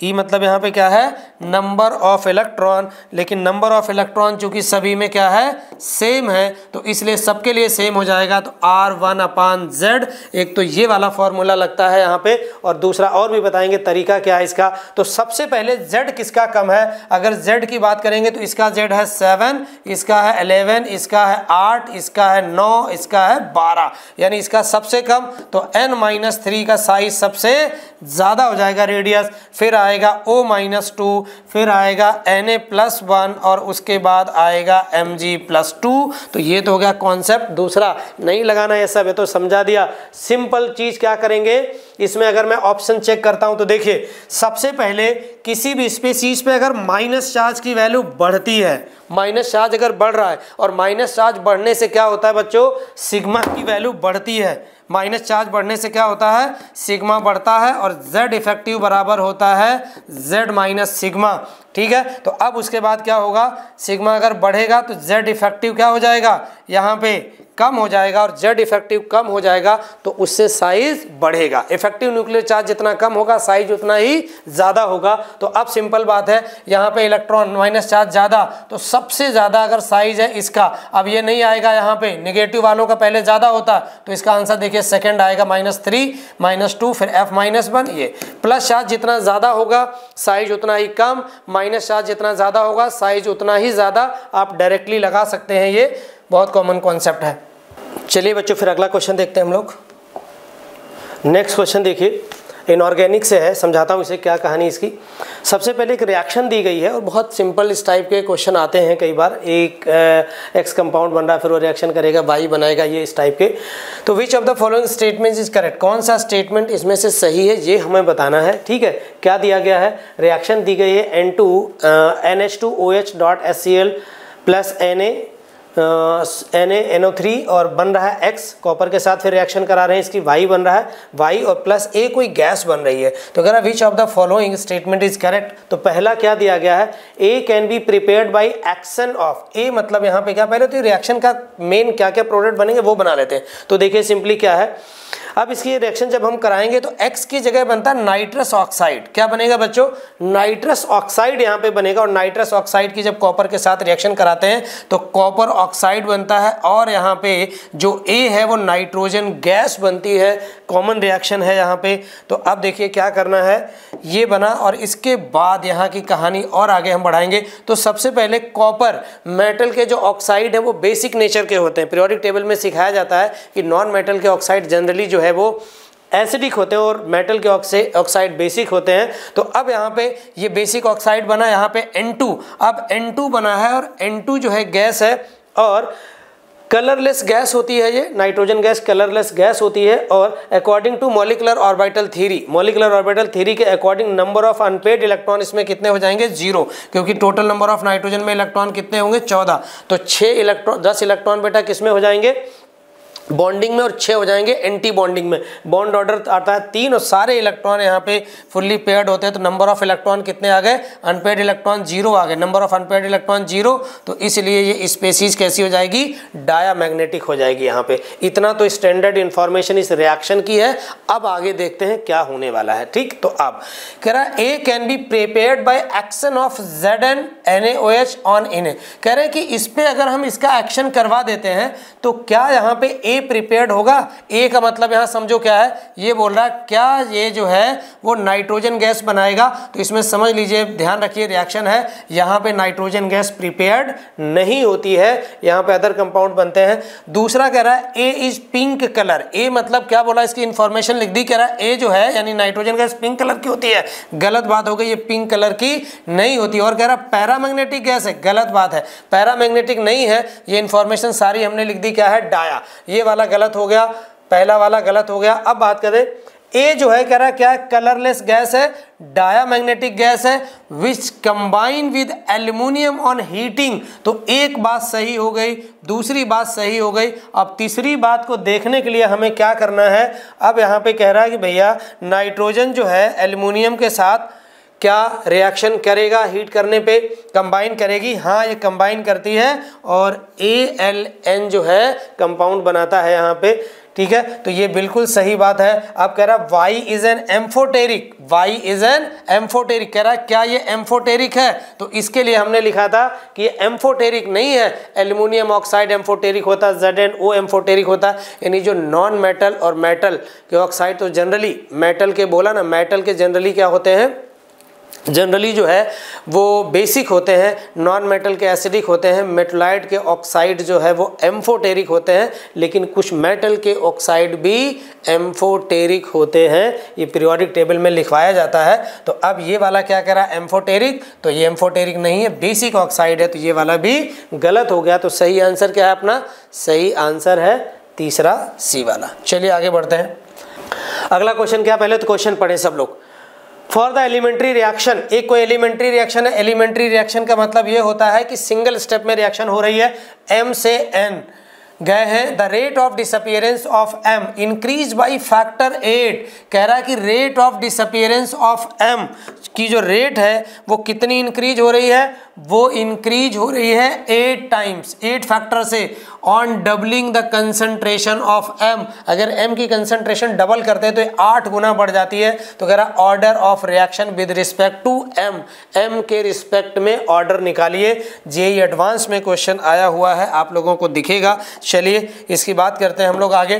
तो सबसे पहले हमने क्या लिखा? एलिमेंट्री रिएक्शन के लिए बात कर रहे हैं तो रेट ऑफ डिसअपियरेंस, ऐसे लिखेंगे, rate of disappearance of M equal to, ये आएगा बेटा KR, और उसके बाद कंसंट्रेशन M की पावर X, या कई बार इसको हम लोग डेल्टा N भी लिखते हैं। क्या लिखते हैं? डेल्टा N क्या है? Order of reaction. अब चूंकि ये क्या कह रहा है कि एलिमेंट्री, अच्छा ऑर्डर ऑफ रिएक्शन निकालना है। ठीक है, ऑर्डर ऑफ रिएक्शन क्या करना है? ऑर्डर ऑफ रिएक्शन निकालना है। चलिए अब उसके बाद क्या है? तो अब इसको हम R1 मान लें तो R1 इक्वल टू क्या आ जाएगा? K सिंपल लिख लीजिए और M की पावर डेल्टा N, M की पावर डेल्टा N, ये 1 है। ठीक है, इसको मान लेते हैं इक्वेशन 2। अब दूसरा कह रहा R2 इक्वल टू क्या लिखेंगे? K कंसंट्रेशन M2 की पावर डेल्टा N, ये हमने इक्वेशन ले लिया 2। अब हमको क्या दिया गया है? गिवन क्या है आपको कह रहा है कि जो कंसंट्रेशन है बच्चों M2 वो कितनी हो जा रही है? 8 फैक्टर यानी 8 गुना बढ़ जा रही है। तो ये हो जाएगा M1। और R2 के लिए क्या बोल रहा है? R2 कंसंट्रेशन जो है कितना? Rate of disappearance of M increase by 8। Rate बढ़ रही है 8 गुना। रेट कितनी बढ़ रही है? 8 गुना। और कंसंट्रेशन कितनी हो रही है? डबल।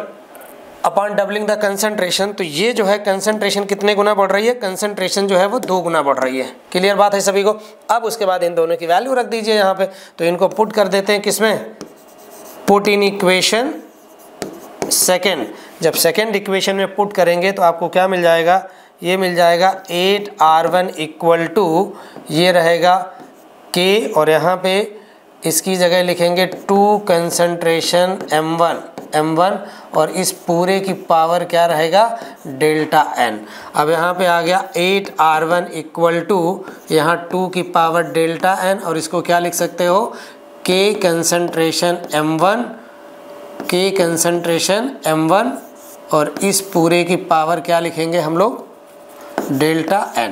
अब इस पूरे को हम क्या मान लेंगे 8R1 इक्वल टू 2 की पावर डेल्टा N और इसको मान लेते हैं ये क्या R1 है, इक्वेशन 1 से पुट कर लीजिए इसको। ये देखो क्या दिया है, इसकी वैल्यू क्या है R1। अब R1 से R1 क्या हो जाएगा, ये R1 से R1 कैंसिल आउट हो जाएगा। अब उसके बाद क्या करना है बच्चों यहाँ पे, तो इसको लिखेंगे 2 की पावर 3 इक्वल टू 2 की पावर डेल्टा N। बेस बराबर है तो पावर भी बराबर होगी, तो डेल्टा N बराबर कितना आ जाएगा 3 और यही आपका आ गया आंसर सेकंड।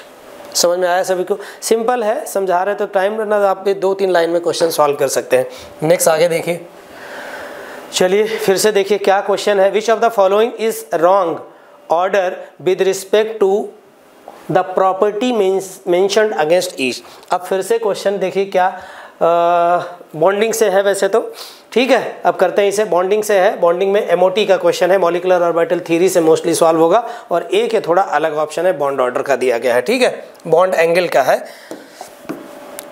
तो देखिए इस क्वेश्चन में क्या करना है, तो सबसे पहले हम लोग फर्स्ट ऑप्शन यहाँ पे देखते हैं। फर्स्ट ऑप्शन क्या दिया गया है, ये दिया गया है O2 माइनस का 2 और ये इधर दिया है O2 और इधर दिया है बच्चों O2 प्लस 1। इसमें इलेक्ट्रॉन कितने हो जाएंगे 18 इलेक्ट्रॉन, टोटल इलेक्ट्रॉन कितने 18, इसमें होते हैं 16 इलेक्ट्रॉन और इसमें 8 दूना 16 होंगे, एक प्लस है तो एक इलेक्ट्रॉन निकल चुका है। इलेक्ट्रॉन कैलकुलेट करना सब लोग देख लीजिए, 18 इलेक्ट्रॉन इसमें 16 और इसमें कितने हो जाएंगे 15। अब हम बात करते हैं, यहाँ पे बोला है पैरामैग्नेटिक नेचर। तो देखो एक चीज़ केवल आपको सिखा रहे हैं, यहाँ पे पता होता है कि सबको 16 इलेक्ट्रॉन जा रहे हैं, तो सबसे पहले इनमें क्या कॉन्सेप्ट, तीनों में इलेक्ट्रॉन कितने हैं, इन सब में इलेक्ट्रॉन नंबर ऑफ इलेक्ट्रॉन जो है वो 14 से ज़्यादा हैं। तो इसमें कॉन्सेप्ट ये वाला लगता है फिलिंग का, ठीक है। और यहाँ पे ये बॉन्डिंग एंटी बॉन्डिंग आते हैं। तो कॉन्सेप्ट इसमें क्या, अगर इलेक्ट्रॉन जो है नंबर ऑफ इलेक्ट्रॉन 14 से ज़्यादा होते हैं तो कॉन्सेप्ट होता है ये सिग्मा स्टार 2pz होता है, ये पाई स्टार 2px होता है, ये पाई स्टार 2py होता है, ये जो होता है यहाँ पे सिग्मा 2pz होता है, ये पाई 2px और यहाँ पे पाई 2py। और यहाँ पता है ये सिग्मा 1s, ये सिग्मा स्टार 1s, ठीक है। ये क्या होता है बेटा सिग्मा 2s, ये सिग्मा स्टार 2s होता है, ठीक है। ये सभी को पता है, सिंपल है। तो अब इसमें क्या करना है, ये वाला स्टार आ गया। इलेक्ट्रॉन की फिलिंग की बात करें, देखिए 14 तक की कहानी ये रहती है, 14 तक कोई दिक्कत नहीं होती। 14 तक यहाँ तक 14 इलेक्ट्रॉन भरते हैं तो 10 बॉन्डिंग में और 6 एंटी बॉन्डिंग में, 10 और बाकी 10 के बाद जो 14 के बाद जो इलेक्ट्रॉन जाते हैं वो एंटी बॉन्डिंग में जाते हैं। तो इसका अगर मैं सिंपल बताऊँ आपको कि इलेक्ट्रॉन कैसे होंगे, तो सबसे पहले इसमें 18 इलेक्ट्रॉन है, तो 18 14 तक तो यहाँ भर गए। यहाँ आता है 15, यहाँ कितना इलेक्ट्रॉन होता है 15, यहाँ 16, यहाँ 17 और यहाँ पे बेटा 18। तो इसमें अनपेड इलेक्ट्रॉन कितने हो गए हैं, नंबर ऑफ अनपेड इलेक्ट्रॉन को n से बोले तो यहाँ हो चुके हैं 0। अनपेड इलेक्ट्रॉन कितने हैं 0। अब इसमें 16 है तो 14 तक तो यहाँ भर गए, देखिए सिंपल 14 तक भर गए, फिर इसमें 15 आएगा, इसमें 16 आएगा, एक इलेक्ट्रॉन है तो इसमें अनपेड इलेक्ट्रॉन कितने हैं 2। अब उसके बाद इसमें 15 है तो 15 में क्या 14 तक तो यहाँ भर गए, एक यहाँ पे अनपेड इलेक्ट्रॉन रहेगा 1। तो क्या ये सही बात है, तो 0 इसमें है, इसमें 2, यानी ये दिया है गलत। पैरामैग्नेटिक नेचर डायरेक्टली प्रोपोर्शनल क्या रहता है, नंबर ऑफ अनपेड इलेक्ट्रॉन यानी n जो हमने बताया। तो पहला ऑप्शन हो गया गलत, पहला ऑप्शन क्या होगा गलत। और हमसे रॉन्ग ही पूछा है, हमसे क्या पूछा है रॉन्ग, तो पहला वाला तो आंसर आ गया। तो जेईई में अगर आपको क्वेश्चन पूछा जाता टिक करके आगे बढ़ जाइए, कहीं कोई किसी तरह का संदेह नहीं। बट यहाँ पे थोड़ी सी कहानी इसको समझ लेते हैं और अपन, तो अब इसको मैं यहाँ पे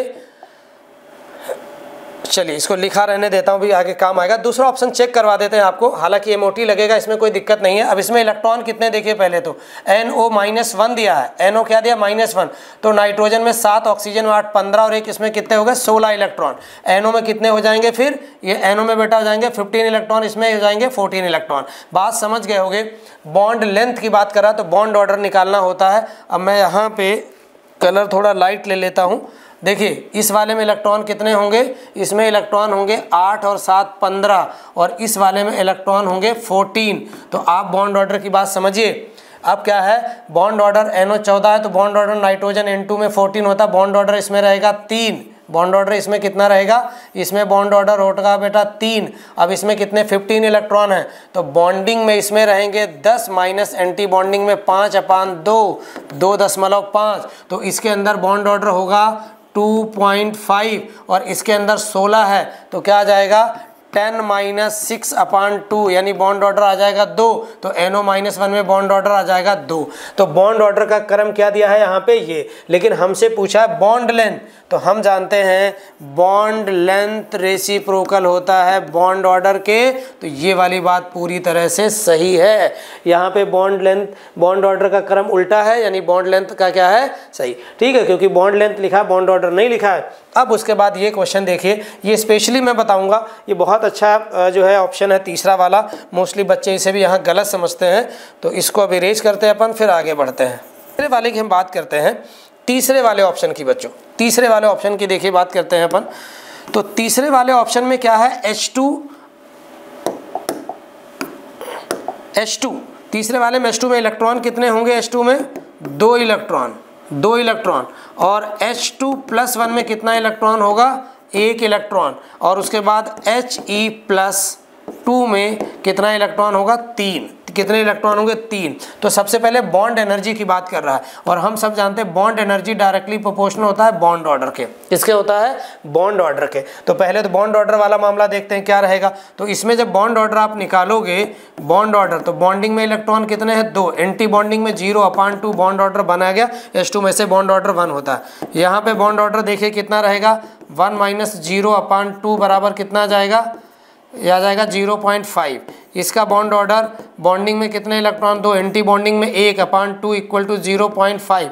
अब यहाँ पे बॉन्ड ऑर्डर आ गया सेम, यहाँ पे बॉन्ड ऑर्डर आ गया सेम। अब क्या करें, एनर्जी कैसे बताएं, तो एनर्जी के लिए ये होता है, जब यहाँ पे बात करेंगे बॉन्ड ऑर्डर की, तो बॉन्ड ऑर्डर में इसमें करना क्या होता है कि इसमें एंटी बॉन्डिंग में इलेक्ट्रॉन क्या है बढ़ रहा है, एंटी बॉन्डिंग में इलेक्ट्रॉन क्या है बढ़ रहा है। तो जनरली क्या होता है, स्टेबिलिटी की बात करते हैं तो इसकी स्टेबिलिटी कम हो जाती है, ठीक है। तो अब यहाँ पे बॉन्ड एनर्जी की बात कर रहे हैं, तो बॉन्ड एनर्जी फिर इसकी भी सही है यहाँ पे, ठीक है। दूसरा है यहाँ पे बॉन्ड एंगल। बॉन्ड एंगल में क्या होता है, इसका NO+ का स्ट्रक्चर जो है इस तरीके से होता है, और NO का स्ट्रक्चर जो है बच्चों क्या होता है, यहाँ पे एक लोन पेयर बचता है और ये लोन पेयर इस तरीके से रहेगा, और NO2+ का जो स्ट्रक्चर होता है NO2 का, तो यहाँ पे ये बनता है, और इसमें इलेक्ट्रॉन रहते हैं 2। इसमें इलेक्ट्रॉन कितने रहते हैं, इसमें 1 इलेक्ट्रॉन बचा था और इसमें 2 इलेक्ट्रॉन रहते हैं, क्योंकि एक नेगेटिव भी आ गया। तो जनरली इनमें क्या है, बॉन्ड एंगल की बात करेंगे, यहाँ पे बॉन्ड एंगल कितना है 180, और यहाँ एक लोन पेयर लग रहा है, तो इसमें बॉन्ड एंगल अगर अल्फा है और ये बॉन्ड एंगल क्या है बीटा, तो अल्फा की वैल्यू बीटा से ज़्यादा आएगी, क्योंकि यहाँ पे 2 लोन पेयर, यहाँ एक लोन है 1 इलेक्ट्रॉन, यहाँ 2 इलेक्ट्रॉन हो जाते हैं, तो इसमें रिपल्सन ज़्यादा है तो अल्फा कम हो जाएगा। तो ये वाला भी सही है, और आंसर आपको बताना था तो फर्स्ट वाला हम पहले ही बात कर चुके थे, तो ये ध्यान से समझ लीजिए। चलिए आगे बढ़ते हैं। क्या क्वेश्चन है देखिए, arrange the following compound in decreasing order of their conductivity, ठीक है। कंडक्टिविटी इलेक्ट्रोकेमिस्ट्री का क्वेश्चन है, क्वेश्चन नंबर 48 इलेक्ट्रो का है, और यहाँ पे कंडक्टिविटी की बात जैसे की जाए तो कंडक्टिविटी डायरेक्टली प्रोपोर्शनल होता है नंबर ऑफ आयंस।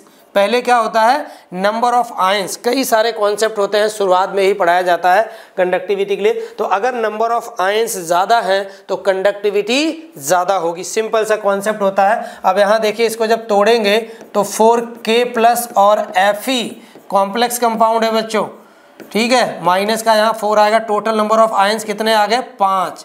कैसे 5, 4 तो ये है, एक कॉम्प्लेक्स आयन 5। इसमें जब तोड़ेंगे तो देखिए ध्यान से, 2Cl क्या बनेगा बच्चों, NH3 का होल 4, और यहाँ पे बाहर Cl2 तो यहाँ 2Cl माइनस ये रहेगा, तो आयन कितने हो जाएंगे 3। अब इसकी अगर हम बात करेंगे तो यहाँ पे CONH3 का होल 6 कितना आ जाएगा होल 6 और बाहर 3Cl ऐसे, तो ये प्लस का 3 रहेगा, तो 3Cl एक कॉम्प्लेक्स आयन हो गए 4। और इसमें बेटा कोई भी आयन नहीं है, ये न्यूट्रल कॉम्प्लेक्स है। तो सबसे ज़्यादा आयन किसमें फर्स्ट में, तो देखो फर्स्ट की कंडक्टिविटी सबसे ज़्यादा होनी चाहिए। फिर आयन किसमें है, फिर आयन आए थर्ड में, तो थर्ड की कंडक्टिविटी सेकंड नंबर पे रखना है और फोर्थ की सबसे कम रहेगी। अगर फर्स्ट और फोर्थ आपको किसी में मिलता है और एक ही ऑप्शन है तो फोर्थ में सभी में कम दिखाया गया है, तो जेई है तो जेई इस तरह से क्वेश्चन अरेंज भी करता है फोर्थ में सबसे, और इसमें फर्स्ट की आयनाइजेशन है 2 में ज़्यादा, तो 2 तो ऑप्शन पहले ये उड़ा सकते, ये नहीं संभव है, ठीक है, क्योंकि फर्स्ट की सबसे ज़्यादा और ये। अब इन दोनों में आए तो अब क्या है फर्स्ट और थर्ड यहाँ पे, यहाँ क्या है सेकंड, तो आप फर्स्ट ऑप्शन पे जाएंगे, ठीक है। अब उसके बाद क्या रहेगा दूसरा, तो 3 में 4 थे तो सही है, ये वाला अपना सही आंसर आ जाएगा, सेकंड आंसर हो गया, this is the right answer. Clear है, फर्स्ट आंसर अपना सही है, ठीक है बच्चों। सिंपल क्वेश्चन है बहुत ज़्यादा। आगे देखिए, न्यूमेरिकल वैल्यू यानी इंटीजर टाइप के क्वेश्चन में हम प्रवेश कर चुके हैं, ठीक है। इंटीजर टाइप के क्वेश्चन देखते हैं क्या दिया गया। एन आइडियल गैस है 27 degree Celsius is compressed adiabatically, adiabatically इसको कंप्रेस कर रहे हैं टू कितना 8/27 ऑफ इट्स ओरिजिनल वॉल्यूम, ठीक है। इफ गामा की वैल्यू दे दिया कितना 5/3, then rise in temperature, temperature कितना बढ़ेगा ये हमसे पूछा गया है, ठीक है। एडियाबैटिक और आइसोथर्मल दोनों बहुत इंपॉर्टेंट प्रोसेस हैं बच्चों, जरूर करके जाना। चलिए इसमें बहुत सिंपल चीज़ पूछ ली गई है, तो अब सबसे पहले करना क्या है, राइज इन टेम्परेचर यानी डेल्टा टी बराबर क्या रहता है यहाँ पे T2 माइनस T1, ठीक है। तो देखते हैं टेम्परेचर कितना बढ़ रहा है, और इन्होंने क्या किया है कंप्रेस कर रहे हैं, क्या कर रहे हैं कंप्रेस।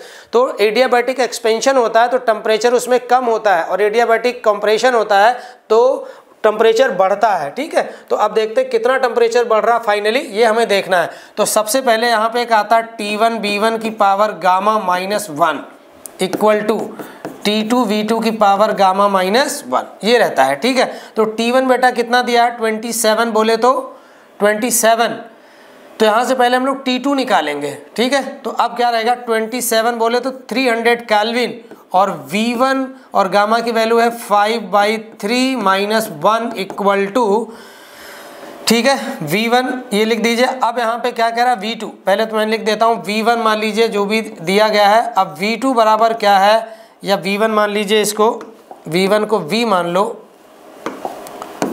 ठीक है। अब ये कितना कह रहा है, कितना कंप्रेस कर दिया है 8/27B, कितना एडियाबैटिकली 2 यहाँ तक अप टू V2 कितना होगा 8/27 V2।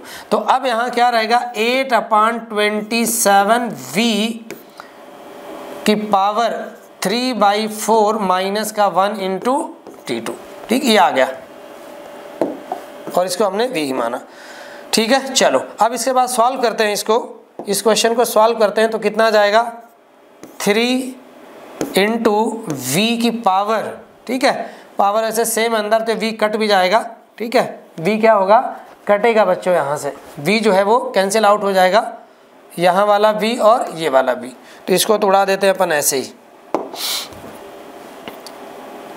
इक्वल टू, अब यहाँ पे कितना बचेगा 8/27 इंटू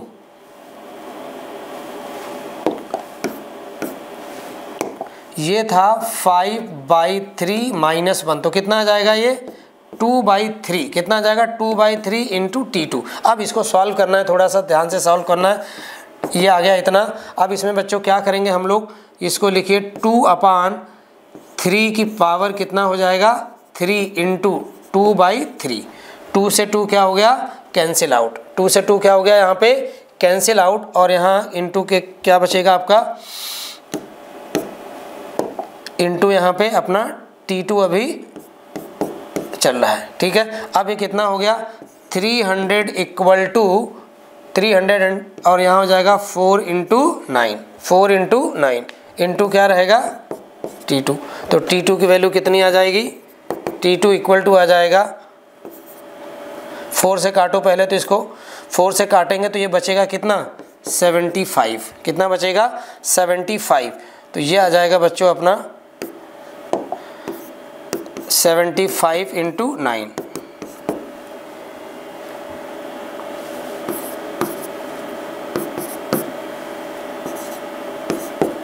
675 केल्विन तो फाइनल टेम्परेचर T2 आ गया। कितना आ गया? T2।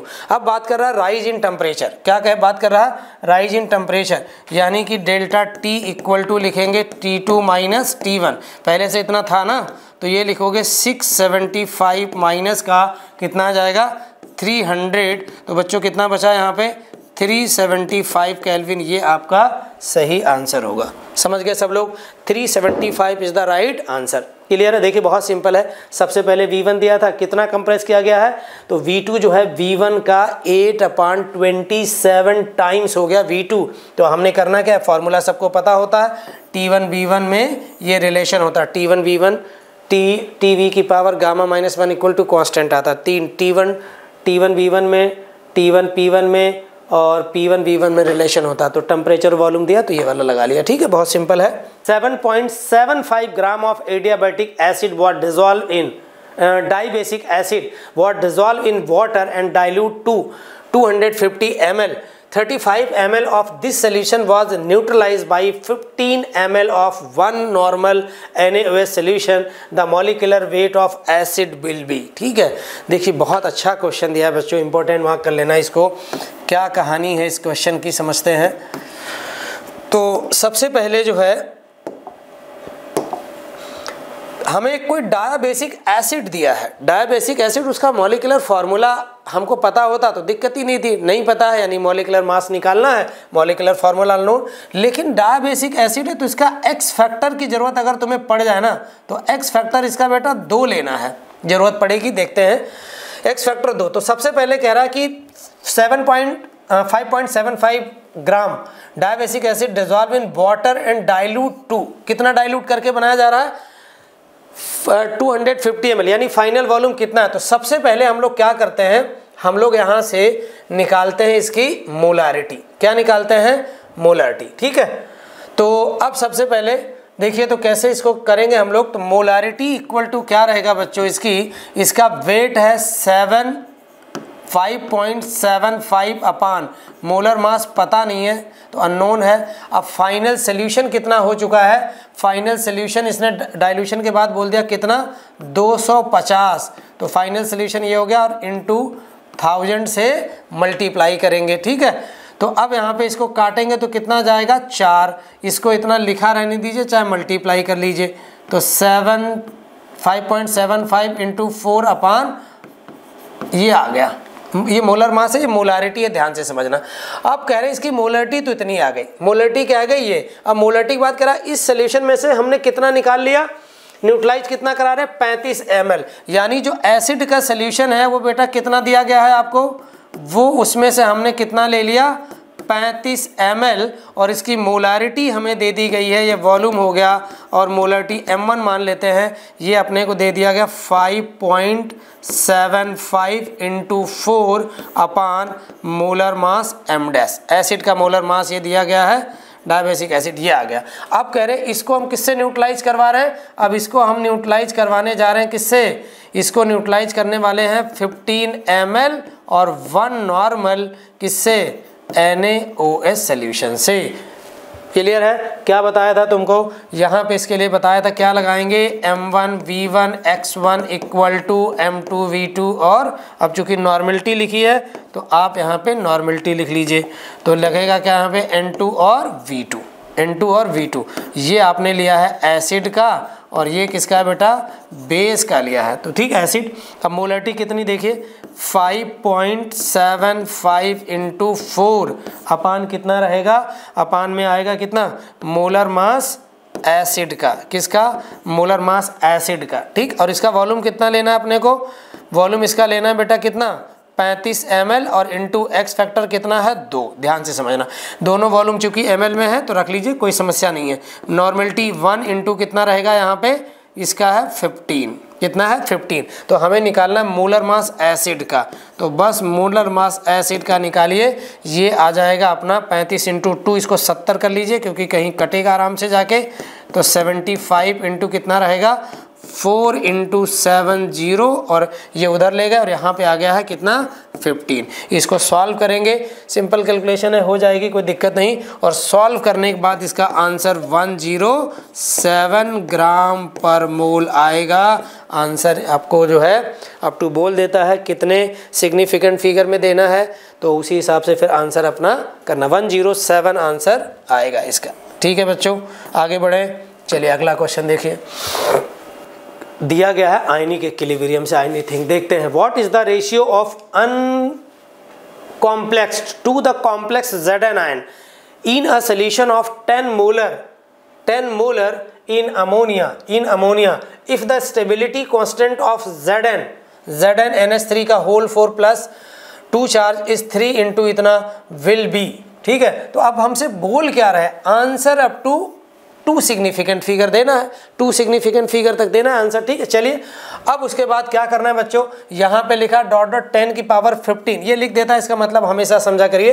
अब उसके बाद देखिए क्या है, क्या इसमें सबसे पहले बच्चों को इस क्वेश्चन में दिक्कत ये आती है कि उनको यही नहीं पता चल पाता है कि हमको निकालना क्या है। इंपॉर्टेंट क्वेश्चन है, समझना बात को। लैंग्वेज में बच्चे यहाँ पे उलझ जाते हैं, उलझने के कारण केवल ये है कि वो समझ ही नहीं पाते कई बार कि उन्हें निकालना क्या है।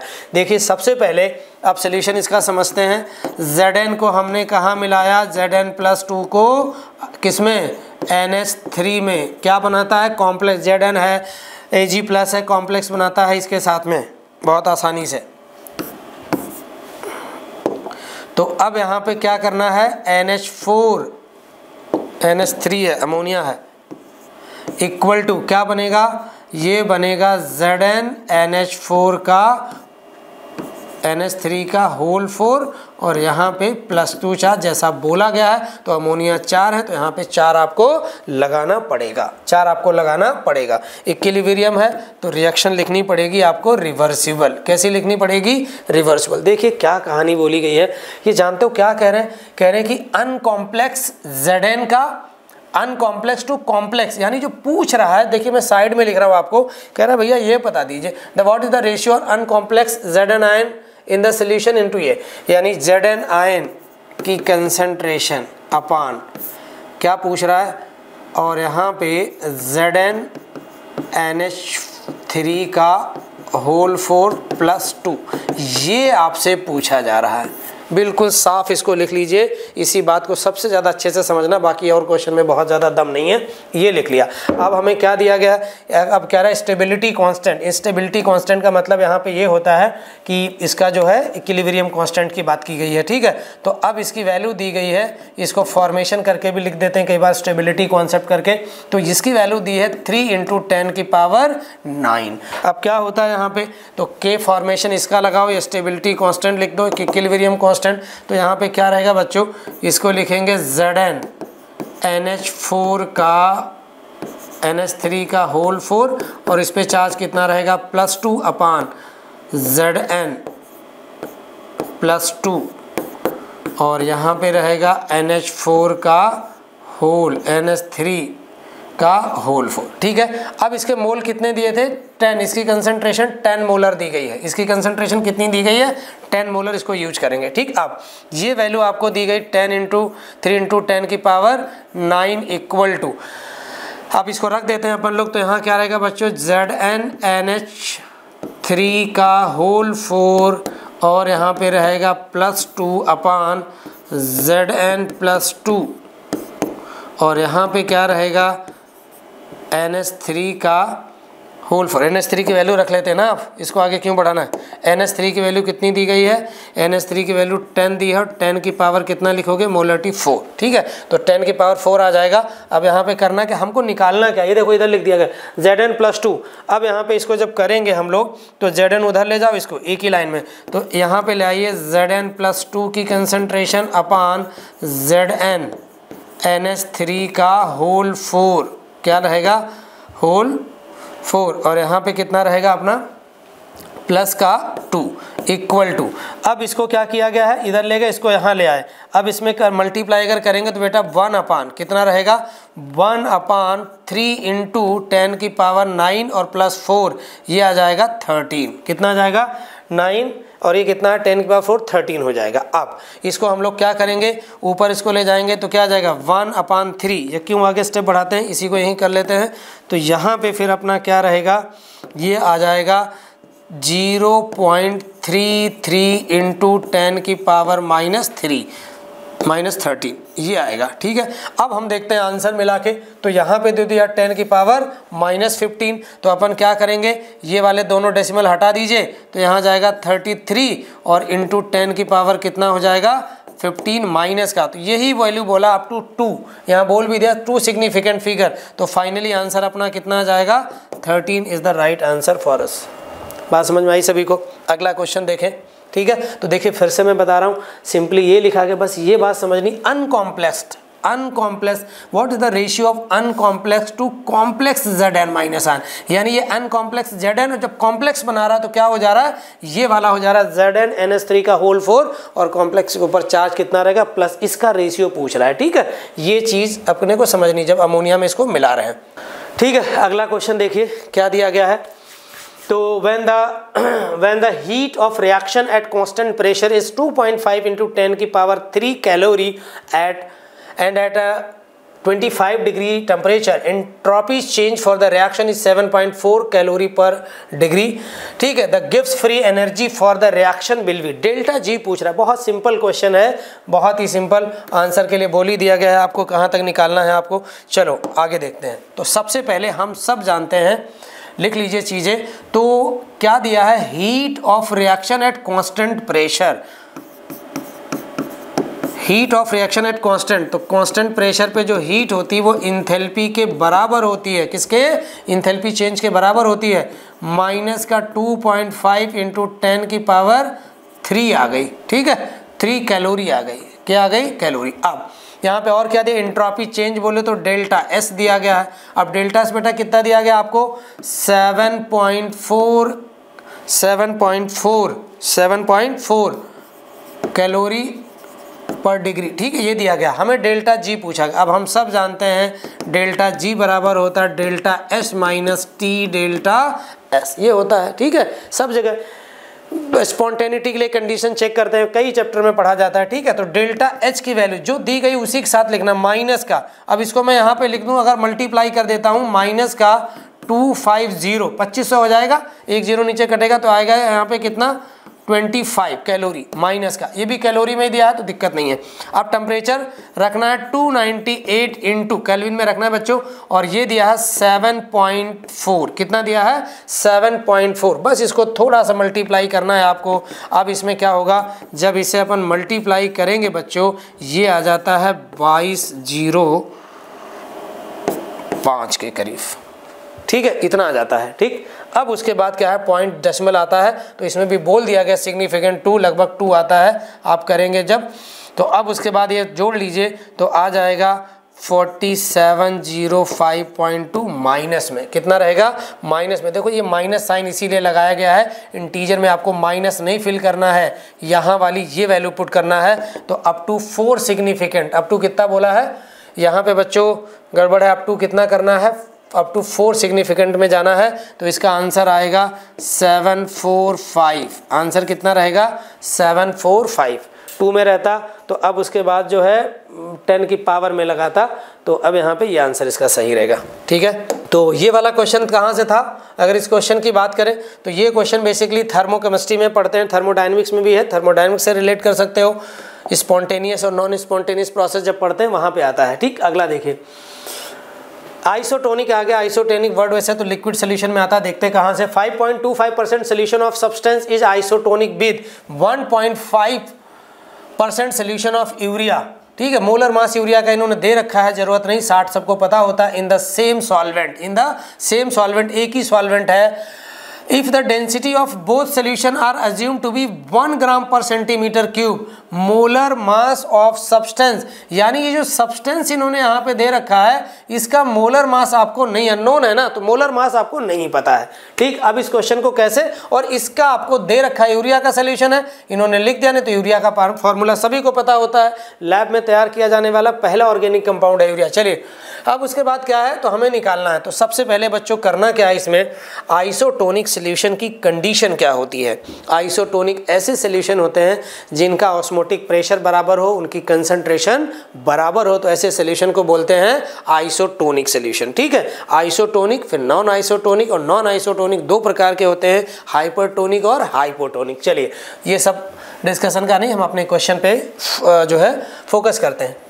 तो सबसे पहले क्या है, दो सॉल्यूशन है, दोनों जो है हाइपोटोनिक और ये है। तो सबसे पहले क्या लिखते हैं, पाई जो है, देखिए बहुत अच्छा क्वेश्चन है, पाई 1 पहले सॉल्यूशन का और ये ऑस्मोटिक प्रेशर पाई 2 बराबर होंगे। ठीक है, तो पाई यहाँ पे होता C1RT, टेम्परेचर वगैरह दिया नहीं गया तो सेम मानेंगे, और ये आ जाएगा C2RT, ये कट जाएगा तो क्या आ जाएगा C1 इक्वल टू C2, और C2 यहाँ पे हम मोलारिटी लेते हैं। क्या लेते हैं, मोलारिटी। ऑस्मोटिक प्रेशर मेनली दो चीज़ों पर निर्भर करता है, वॉन हॉफ ने थ्योरी दी थी, कंसनट्रेशन और टेम्परेचर पे। ठीक है, तो ये आ गया। अब यहाँ पे क्या करना है बच्चों, ये सॉल्यूशन देखिए मज़ेदार वाली बात है, ये इस तरीके से सॉल्यूशन रखे गए हैं। ठीक है, आइसोटोनिक, और ये SPM है, ये SPM है, और यहाँ पे बच्चों ये सॉल्यूशन जो है ये क्या है 5.25%, और ये वाला जो सॉल्यूशन है ये है 1.5%। अब एक चीज़ समझिए, ये W/W/W/V नहीं दिया गया, एक इसका अब डेंसिटी का क्या यूज किया इन्होंने, अब इन्होंने कहा भैया इसकी जो डेंसिटी है दोनों सॉल्यूशन की वो कितनी है, डेंसिटी देखिए, डेंसिटी दोनों सॉल्यूशन की 1 ग्राम पर सेंटीमीटर क्यूब, और डेंसिटी अगर बराबर है तो सॉल्यूशन का वेट सॉल्यूशन के वॉल्यूम से बराबर होगा। यहाँ पे ये बात होती, जैसे वाटर की डेंसिटी 1 ग्राम पर ml होती है, और वाटर की डेंसिटी 1 ग्राम पर ml है, तो वाटर का वॉल्यूम और वाटर का वेट दोनों बराबर होते हैं। चलिए आगे बढ़ते हैं। अब उसके बाद तो अब हम इसे चाहे W/W/W/V मानिए, कोई दिक्कत नहीं, जो कोई कंसंट्रेशन निकालना है तो हम इसे मान लेंगे W/V। आगे बढ़ते हैं, तो यहाँ पे होता क्या है, मोल्स। अब यहाँ पे वेट आपको पता कितना हो जाएगा सॉल्यूट का, 5.25 ग्राम। कितना हो जाएगा, वॉल्यूम कितना मान लोगे आप, वॉल्यूम मान लोगे 100 ml। कितना मान लोगे, 100 ml, ये दोनों का सेम लेना। अब यहाँ पे W1 बेटा कितना आ जाएगा, ये आ जाएगा 1.5 ग्राम, और V1 कितना आ जाएगा, ये भी V2 मान लीजिए, इसको कितना हो जाएगा, ये W2, ये हो जाएगा 100 ml। क्लियर बात हो गई, निकालते हैं अब। तो अब लिखोगे, मोलारिटी का फॉर्मूला लगा रहे हैं, वेट में डायरेक्ट लेना 5.25 अपान मोलर मास पता नहीं है तो मोलर मास अननोन छोड़ दीजिए। सॉल्यूशन का वॉल्यूम कितना 100 इंटू कितना लिखोगे 1000 बराबर इसका कितना दिया है 1.5 अपान मोलर मास इसका तो यूरिया का 60 है, यहाँ पे कितना 100 इंटू 1000 ना भी लिखते तो कट जाता। तो अब इसको उड़ाते हैं, पहले तो 1000 से 1000, 100 से 100। क्लियर बात हो गई, ठीक है। अब उसके बाद मोलर मास जो है, molar mass m dash equal to ये आ जाएगा 5.25 इंटू 60 अपान 1.5, कितना आ गया 1.5, ठीक है। डेसिमल हटा दीजिए, यहाँ से 1 0 जाएगा, 15 से उड़ाओगे कितनी बार जाएगा 60 बार, ठीक है, 60 बार जाएगा, ठीक है। अब इसको सॉल्व कर लीजिए, 4 से मल्टीप्लाई कर दिए, कितना जाएगा 4 से मल्टीप्लाई, तो एक तो इसको उड़ा दो पहले, 52 कितना आ गया 5 इंटू 4, ठीक है।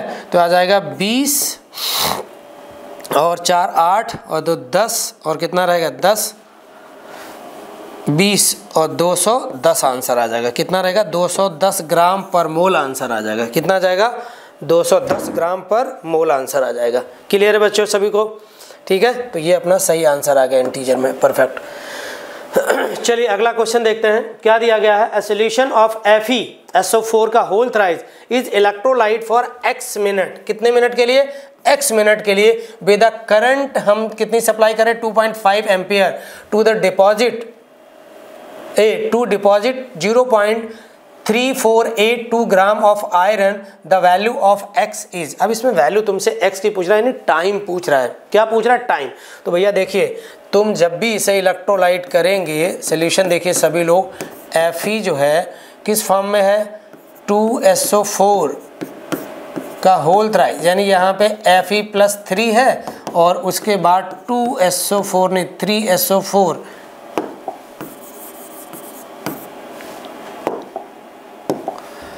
ठीक है। ये जाएगा 2Fe+ का 3 और 3SO4 माइनस का 2, यानी आयरन किस में है ये। अब ये सीधी सी बात है कहाँ जाएगा, कैथोड पे। तो कैथोड पे जब ये रिएक्शन होगी तो Fe+3 जो है वो किस में जाएगा, Fe में। कितने इलेक्ट्रॉन गेन करेगा, ये 3 इलेक्ट्रॉन गेन करेगा। पीछे आएंगे तो एक्स फैक्टर कितना हो जाएगा, एक्स फैक्टर 3 हो जाएगा और इक्विवेलेंट वेट Fe का इधर से आ जाएगा, इसका एटॉमिक वेट अपॉन 3, ये समझिए। अब हमें क्या दिया गया है, अपने को दिया क्या क्या, देखिए सबसे पहले वेट डिपॉजिट का फॉर्मूला क्या होता है, वेट डिपॉजिट किसका, आयरन का, इक्वल टू इक्विवेलेंट वेट किसका लिखोगे, आयरन का, इक्विवेलेंट वेट किसका लिखोगे, आयरन का, इनटू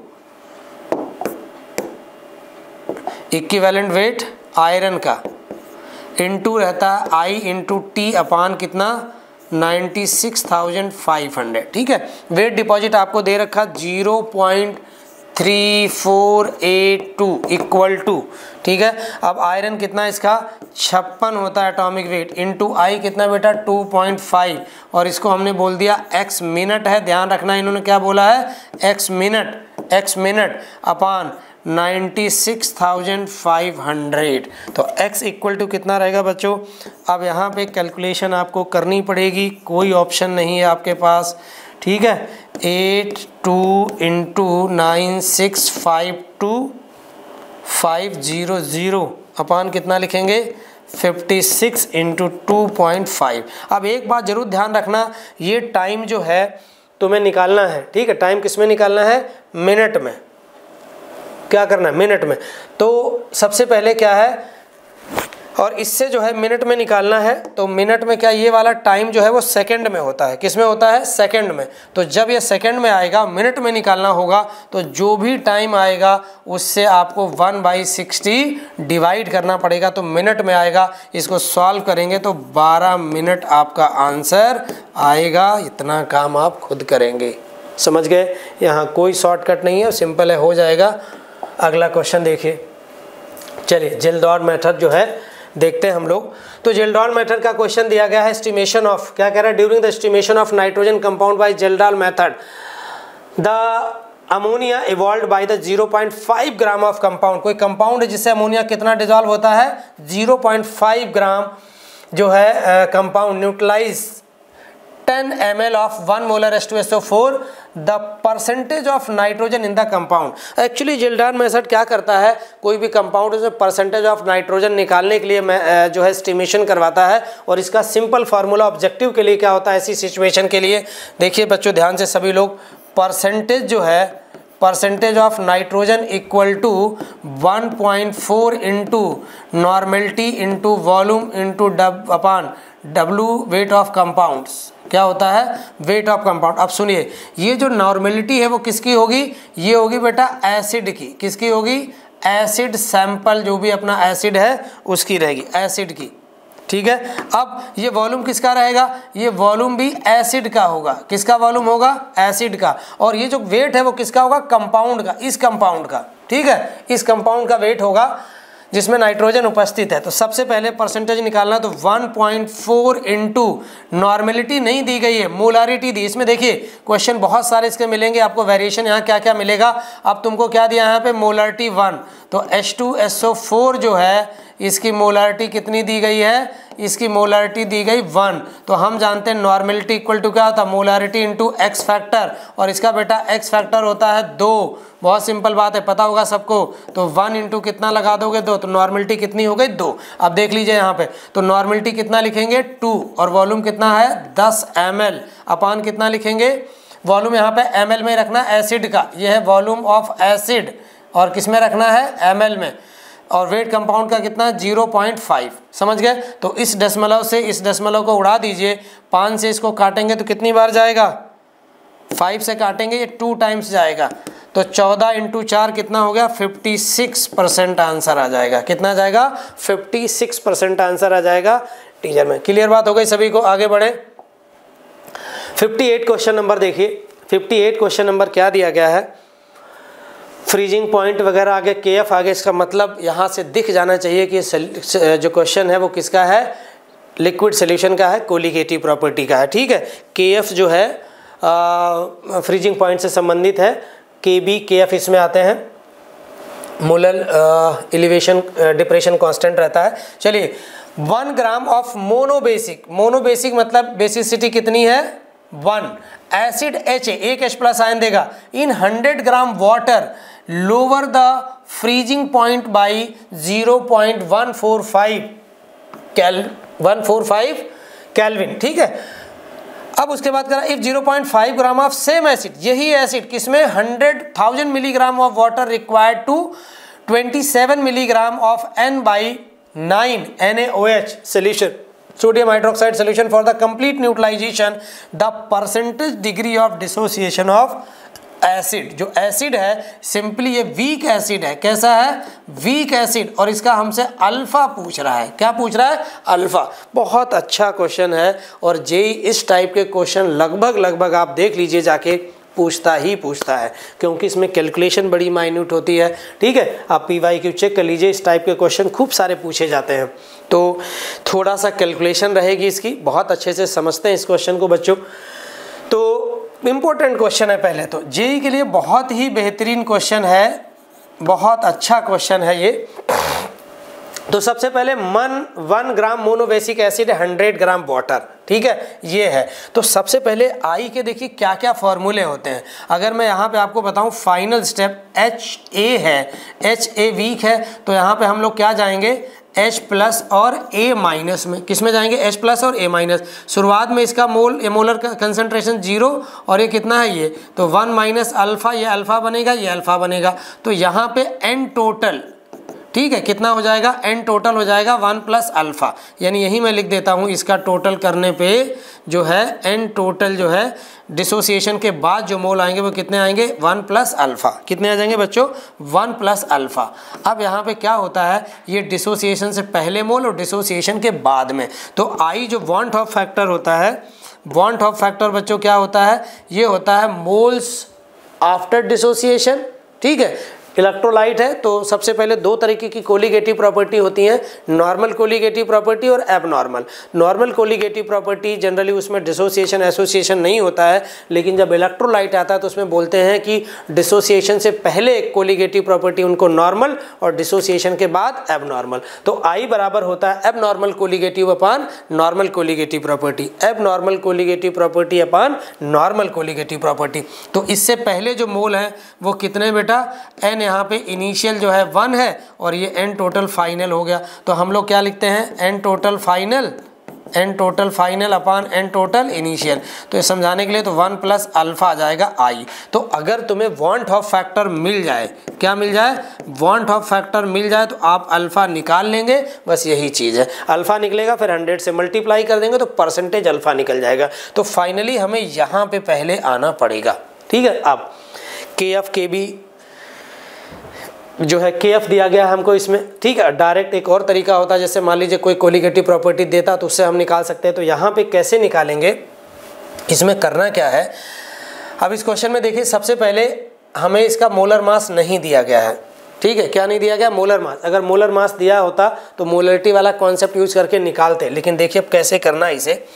तो सबसे पहले यहाँ लगाएंगे क्या बच्चों, डेल्टा TF बराबर क्या होता है KF इंटू मोलालिटी, ये मोलालिटी है। और मोलालिटी बराबर क्या होता है KF, वेट कितना दिया है 1, मोलर मास पता नहीं, लेकिन यहाँ पे जो मोलर मास आएगा वो एबनॉर्मल मोलर मास आएगा। कैसा एबनॉर्मल, क्योंकि हम लोग डिसोसिएशन के बाद की चीज़ें देख रहे हैं। इंटू क्या लिखोगे, इंटू 1000 से मल्टीप्लाई करोगे, अपान में कितना है 100, ये लिखोगे 100 ग्राम वाटर है, ठीक है। तो अब क्या आ जाएगा 2 0 उड़ा दो तो कितना रहेगा बच्चों यहाँ पे, तो और इसकी वैल्यू दी गई 0 पॉइंट, इसकी वैल्यू क्या है lower by freezing point lower कितना हो रहा है जितना, तो 1.45 इक्वल टू KF की वैल्यू रख दीजिए 1.86, ठीक है। इनटू कितना बचेगा बेटा 10, और 10 भी अगर चाहो तो इसमें मल्टीप्लाई कर दो तो कितना बचेगा, हो जाएगा चलिए 1.86 इंटू 10 अपान मोलर मास,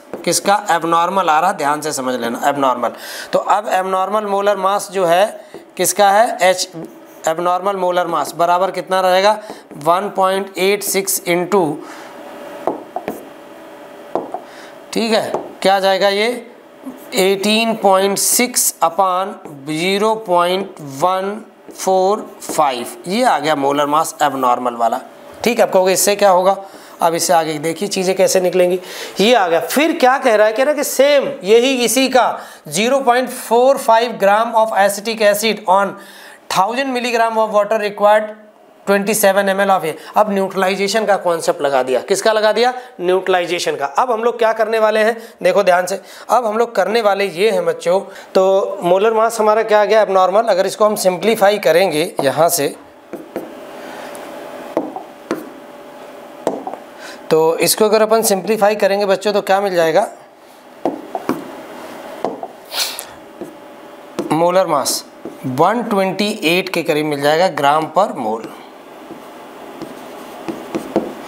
ये आ गया। अब हमने क्या निकाला, एबनॉर्मल मोलर मास। अब इसके बाद अपन क्या करते हैं, नॉर्मल मोलर मास निकालते हैं, क्योंकि आई हमें निकालना, और आई इक्वल टू होता है यहाँ पे, आई इक्वल टू होता है नॉर्मल मोलर मास अपान एबनॉर्मल मोलर मास। ठीक है, तो अब ये निकालते हैं। तो इसके लिए क्या करना है, दोबारा से कंडीशन दी गई है। नॉर्मल मोलर मास निकालने के लिए क्या, 45 मिलीग्राम ऑफ सेम एसिड जो है ऑन 1000 मिलीग्राम ऑफ वाटर, इसकी ज़रूरत नहीं है वैसे यहाँ पे। ठीक है, required 27 ml of 9/9 NaOH solution. ठीक है, कंप्लीट न्यूट्रलाइजेशन के लिए। तो सबसे पहले क्या करना है, अब देखिए यहाँ पे, तो एबनॉर्मल के लिए मिली इक्विवेलेंट लगा देते हैं। क्या लगा देते हैं, मिली इक्विवेलेंट या मिली मोल्स। क्या लिखते हैं, मिली मोल्स। क्या लगाएंगे बेटा, milli moles of acid HA equal to, यहाँ लिखोगे मिली मोल्स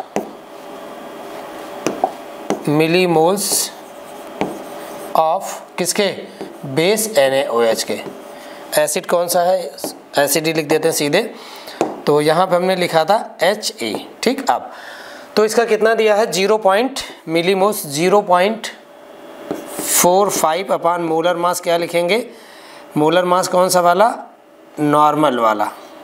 ठीक है, इनटू मिलीमोल्स 1000 से मल्टीप्लाई इक्वल टू, यहाँ पे नॉर्मलिटी इनटू वॉल्यूम ml में है, तो नॉर्मलिटी कितनी दी गई है, n/9, सॉरी यहाँ ये दिया गया है आपको कितना, n/9, तो n/9 बोले तो 1/9 इंटू कितना दिया है, 27 ml। तो 9 से काटोगे कितना मिलेगा आपको, 3। तो ये आ गया 3। अब इससे क्या करते हैं, अब एबनॉर्मल मोलर मास कैलकुलेट कर लेते हैं। तो एबनॉर्मल मोलर मास कितना आ जाएगा, यहाँ से एबनॉर्मल मोलर मास जब आप निकालेंगे तो देखो ध्यान से, तो abnormal molar mass m dash upon को नॉर्मल निकालना है, सॉरी नॉर्मल।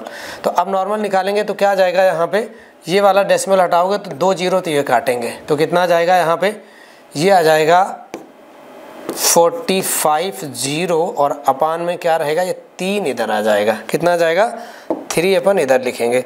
तो अब यहाँ से काटेंगे तो ये आ जाएगा 3 से कितना 15 और ये 0, तो 150 ग्राम पर मोल आ गया। अब यही से अपन क्या करेंगे, आई निकाल लेंगे। तो आई इक्वल टू बेटा क्या होता है, नॉर्मल मोलर मास अपान कितना होता है, एबनॉर्मल मोलर मास। तो ये आ जाएगा नॉर्मल कितना है 100, नॉर्मल कितना है 150 और ये कितना दिया है 128।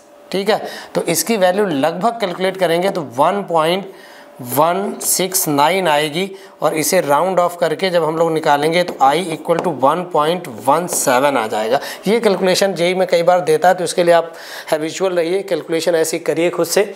कई जगह हमने सारी कैलकुलेशन करवाई है। अब आई की वैल्यू यहाँ पे रखते हैं, दिख रहा है सभी को, अलग कलर यूज कर लेता हूँ मैं यहाँ पे। तो अब यहाँ आई की वैल्यू रखोगे बच्चों, देखिए ध्यान से, आई की वैल्यू जब हम लोग यहाँ पे रखेंगे तो आई रखोगे, चलिए 1.17 इक्वल टू 1 प्लस अल्फ़ा, तो अल्फ़ा की वैल्यू कितनी रहेगी 0.17, कितनी रहेगी 0.17। और अगर तुम परसेंटेज अल्फ़ा निकालोगे तो कितना रहेगा 17% आंसर आएगा। तो आपका आंसर कितना रहेगा इसका 17%। समझ गए। फिर से एक बार इस क्वेश्चन को मैं आपको रिवाइज करवाता हूँ।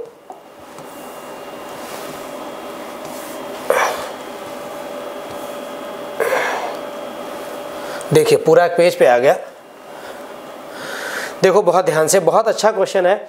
1 gram of monobasic acid HA in 1000 gram water lowers the freezing point by 0.145 Kelvin. If 0.45 gram of same acid in 1000 milligram of water required 27 milligram of N by 9 NaOH solution for complete neutralization then percentage degree of dissociation of acid H, ये हमें निकालना है। ठीक है, हमने क्या किया है, पहले तो हमने लगाया है कौन सा, depression in freezing point, delta TF equal to KF into molality होता है, तो यहाँ से अब नॉर्मल मोलर मास की वैल्यू मिल गई। उसके बाद हमने दूसरी वाली कंडीशन दी है उसको यूज किया है, milli moles of HA equal to milli moles of NaOH का लगा के हमने यहाँ पे फिर से नॉर्मल मोलर मास निकाल लिया। फिर हमें बच्चों पता है नॉर्मल मोलर मास, क्या पता है अपने को, नॉर्मल मोलर मास और अब नॉर्मल मोलर मास में रिलेशन क्या होता है, नॉर्मल मोलर मास और अब नॉर्मल मोलर मास में रिलेशन ये होता है कि normal I equal to normal molar mass upon abnormal equal to 150 अपन 127,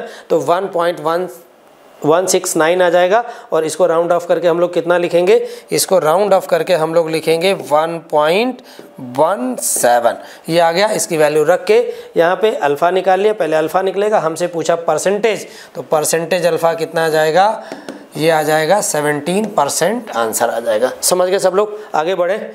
चलिए नेक्स्ट क्वेश्चन देखते हैं। अब question number next 59, in the cobalt carbonyl compound complex दिया है CO2 CO का whole 8, number of cobalt bonds is A, cobalt bond कितने दिए गए हैं आपको, A। अब उसके बाद कह रहा है एंड टर्मिनल कोबाल्ट के साथ टर्मिनल CO लिगेंड्स जो है वो B है, तो A और B का सम पूछ रहा है आपसे। ठीक है, स्ट्रक्चर इसका बहुत कॉमन है, 3-4 कंपाउंड ऐसे हैं बहुत कॉमनली बनते हैं, आयरन के साथ, Mn के साथ, निकल के साथ और कोबाल्ट के साथ ये डाइमर बनाता है। ठीक, जैसे Mn2CO10 बनता है। ठीक है, तो ऐसे कई सारे हैं, Fe2CO9 बनता है उसी तरीके से। तो देखिए इसका स्ट्रक्चर क्या बनेगा, सबसे पहले तो बेटा इसका स्ट्रक्चर बनाना पड़ेगा। तो स्ट्रक्चर इसमें बनता है CO और 2 इसमें ब्रिज लिगेंड ऐसे जुड़ते हैं,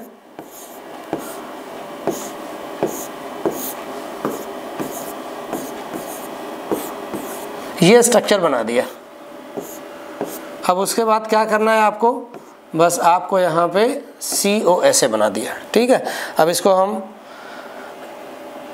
यहाँ बनाते हैं। तो सबसे पहले A, कोबाल्ट के बीच में जो ये बॉन्ड है A को बोला गया, तो ये कितना है A, इसको बोलेंगे A, कितना बोलेंगे A।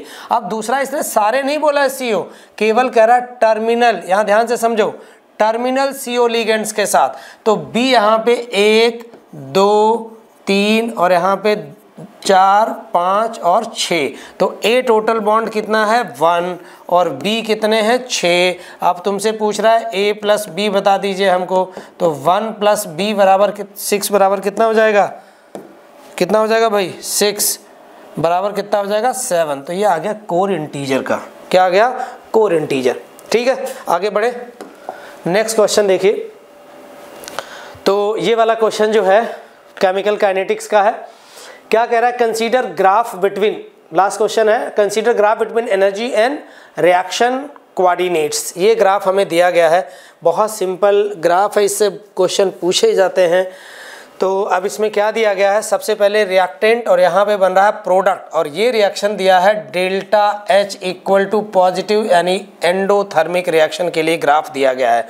तो ये जो टोटल एनर्जी होती है बच्चों, ये वाली जो टोटल एनर्जी यहाँ से यहाँ तक दी गई है, इसको बोलते हैं एक्टिवेशन एनर्जी फॉरवर्ड के लिए, क्या बोलते हैं, फॉरवर्ड। ठीक है, यहाँ से जा रहे हैं, और ये वाली जो एक्टिवेशन एनर्जी यहाँ पे आएगी, इसको बोलेंगे एक्टिवेशन एनर्जी बैकवर्ड। क्या बोलेंगे, एक्टिवेशन एनर्जी बैकवर्ड। अब बात देखते हैं, आगे शुरू करते हैं।